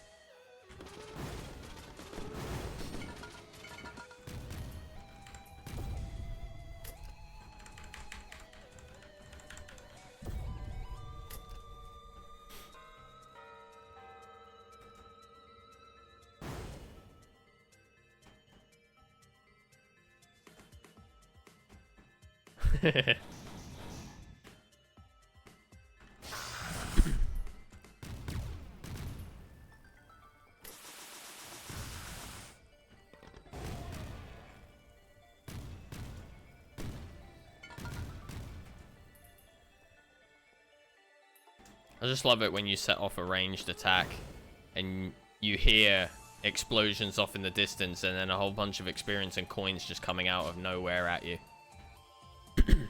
Right? Oh my god, he followed me. Oh. I mean, that's fun in any game. Oh, god.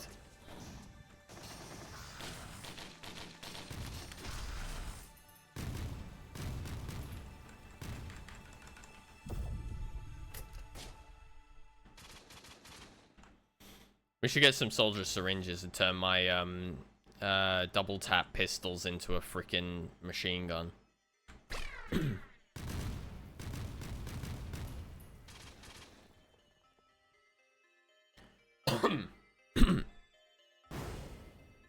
Did we find the teleporter? Did I just walk past it at some point? I don't recall seeing it. Oh, it must be in the bottom left corner then. Ooh.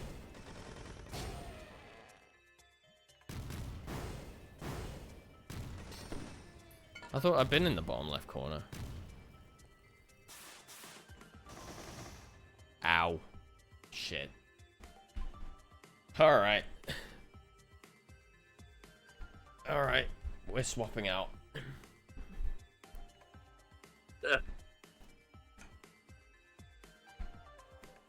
Oh, and you didn't even manage to kill him at the same time. What's that, sorry? And you didn't even manage to kill him at the same time.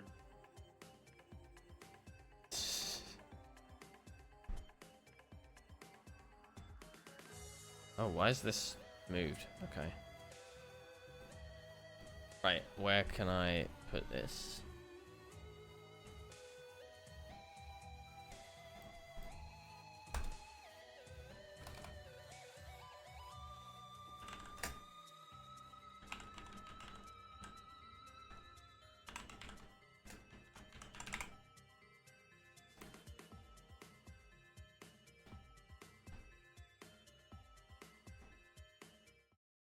Right. I know certain people have already done this, but there is a boost option. You don't have to remind me, Glum. I've already put them on there.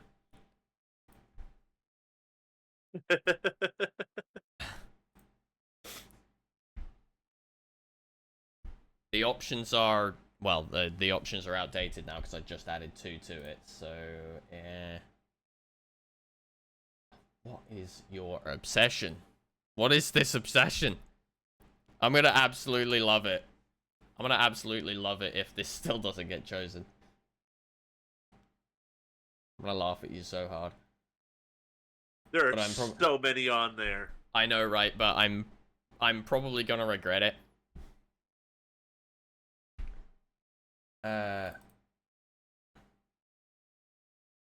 This needs to be changed because now it's right. It's there.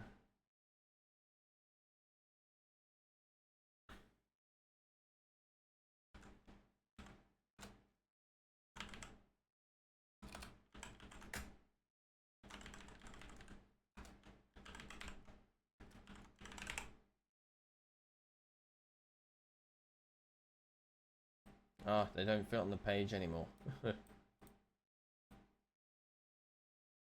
What the hell? Oh, that makes them tiny.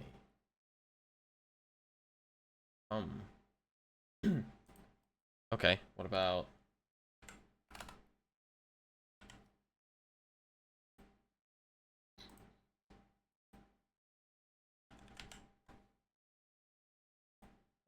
that'll do. That's readable, right? I would laugh so hard if it landed on Risk of Rain 1 again.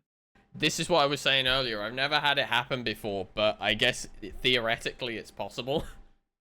There's a 1 in 86 chance that it could happen. Ow. Yep. Right, okay. I am going to take a quick break. Really quick, though. So, I will be back in just a moment. Do I have text on here? I do. Okay. I'll be right back. Bye.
Bye. Right, so... Shall we? Oh, hang on. Wait a minute. I didn't shuffle them. And now we've got to make sure that the stuff I added is actually still there. It is still there. Okay. Right. Go.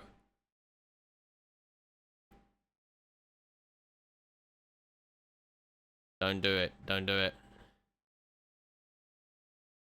Oh. Just. Although, actually. Right. Do you know what I'm going to do? I think I'm going to make it a rule. If it does this thing where it lands right on the line. Okay. If it does this thing where it lands right on the line, I'll do a poll for which of the 2 options. I'm done. Good night.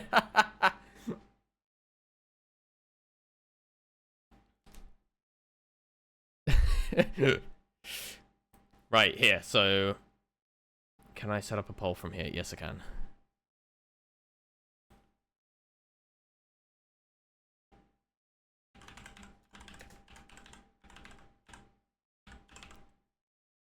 Oh, if I could spell tiebreaker properly.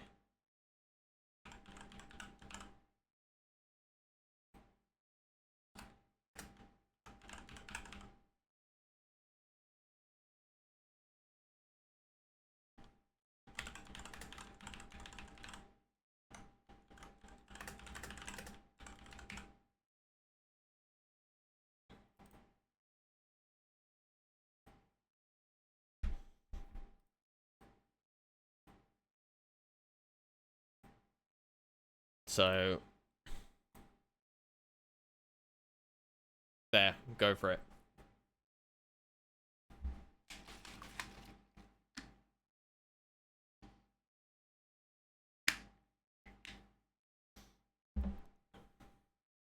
Don't worry, it will choose it eventually. I wonder if it's like purposefully avoiding it because it knows I'm like an utter mess at the moment.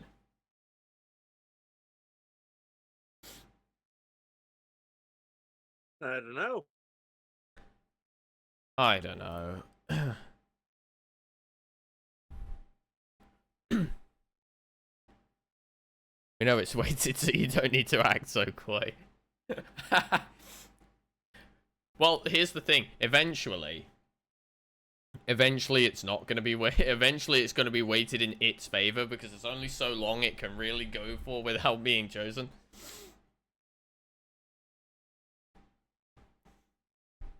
I was gonna say, technically it is weighted in its favor already. There's more of that than there are anything else on the wheel.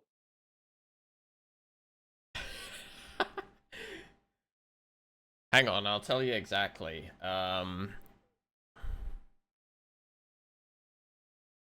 That would be funny if it got to the point where it's literally 99% of the wheel and it still won't pick it.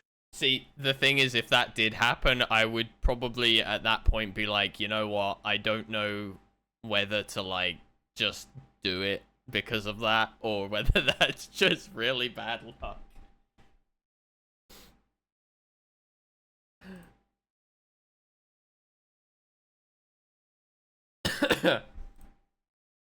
You've got a couple of seconds left. Anyone who wants to vote, do it now. Ah, rip. You're too late. Let's see. Is there anything that's got more points on it than this does? 1, 2, 3, 4, 5, 6, 7, 8, 9, 10. There are 10 slots for facecam stream. Is there anything with more on it? 2, 4, 6, 8. 2, 4, 6, 8, 9. Yeah, actually, facecam stream has the most slots of anything on here, including Voices of the Void.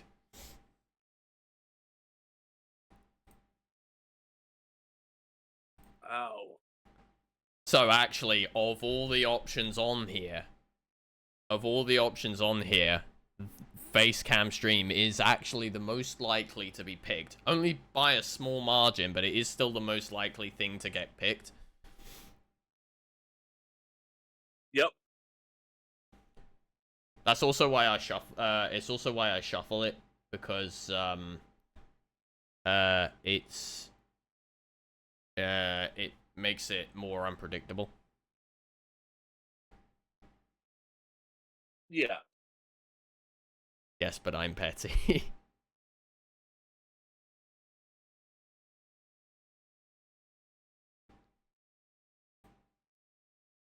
You'll get your reward at some point. Remember, if we're playing Cult of the Lamb, it's entirely possible. It's entirely possible that there'll be another spin, and if I'm feeling like streaming particularly late, there might even be a fourth, but that's very unlikely. Yeah. I'm planning on there being 3 spins, and we've just done the second one.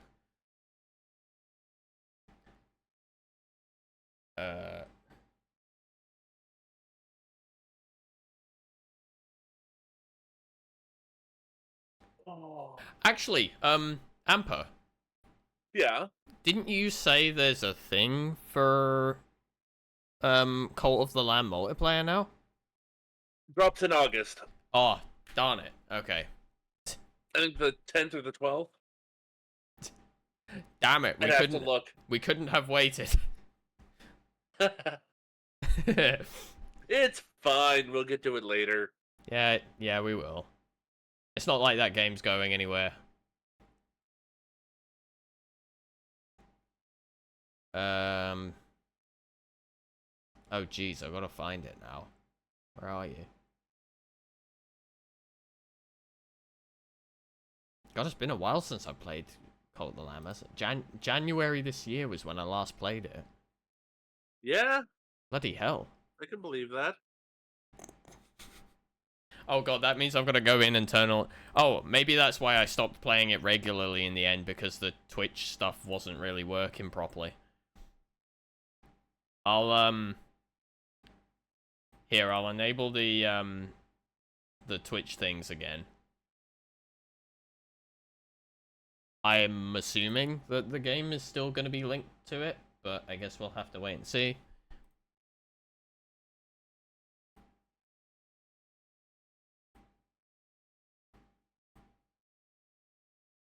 Are you going to be playing it as well? Not at the moment. Oh, controller recommended. Yeah, that's a good point. I should probably plug in my controller.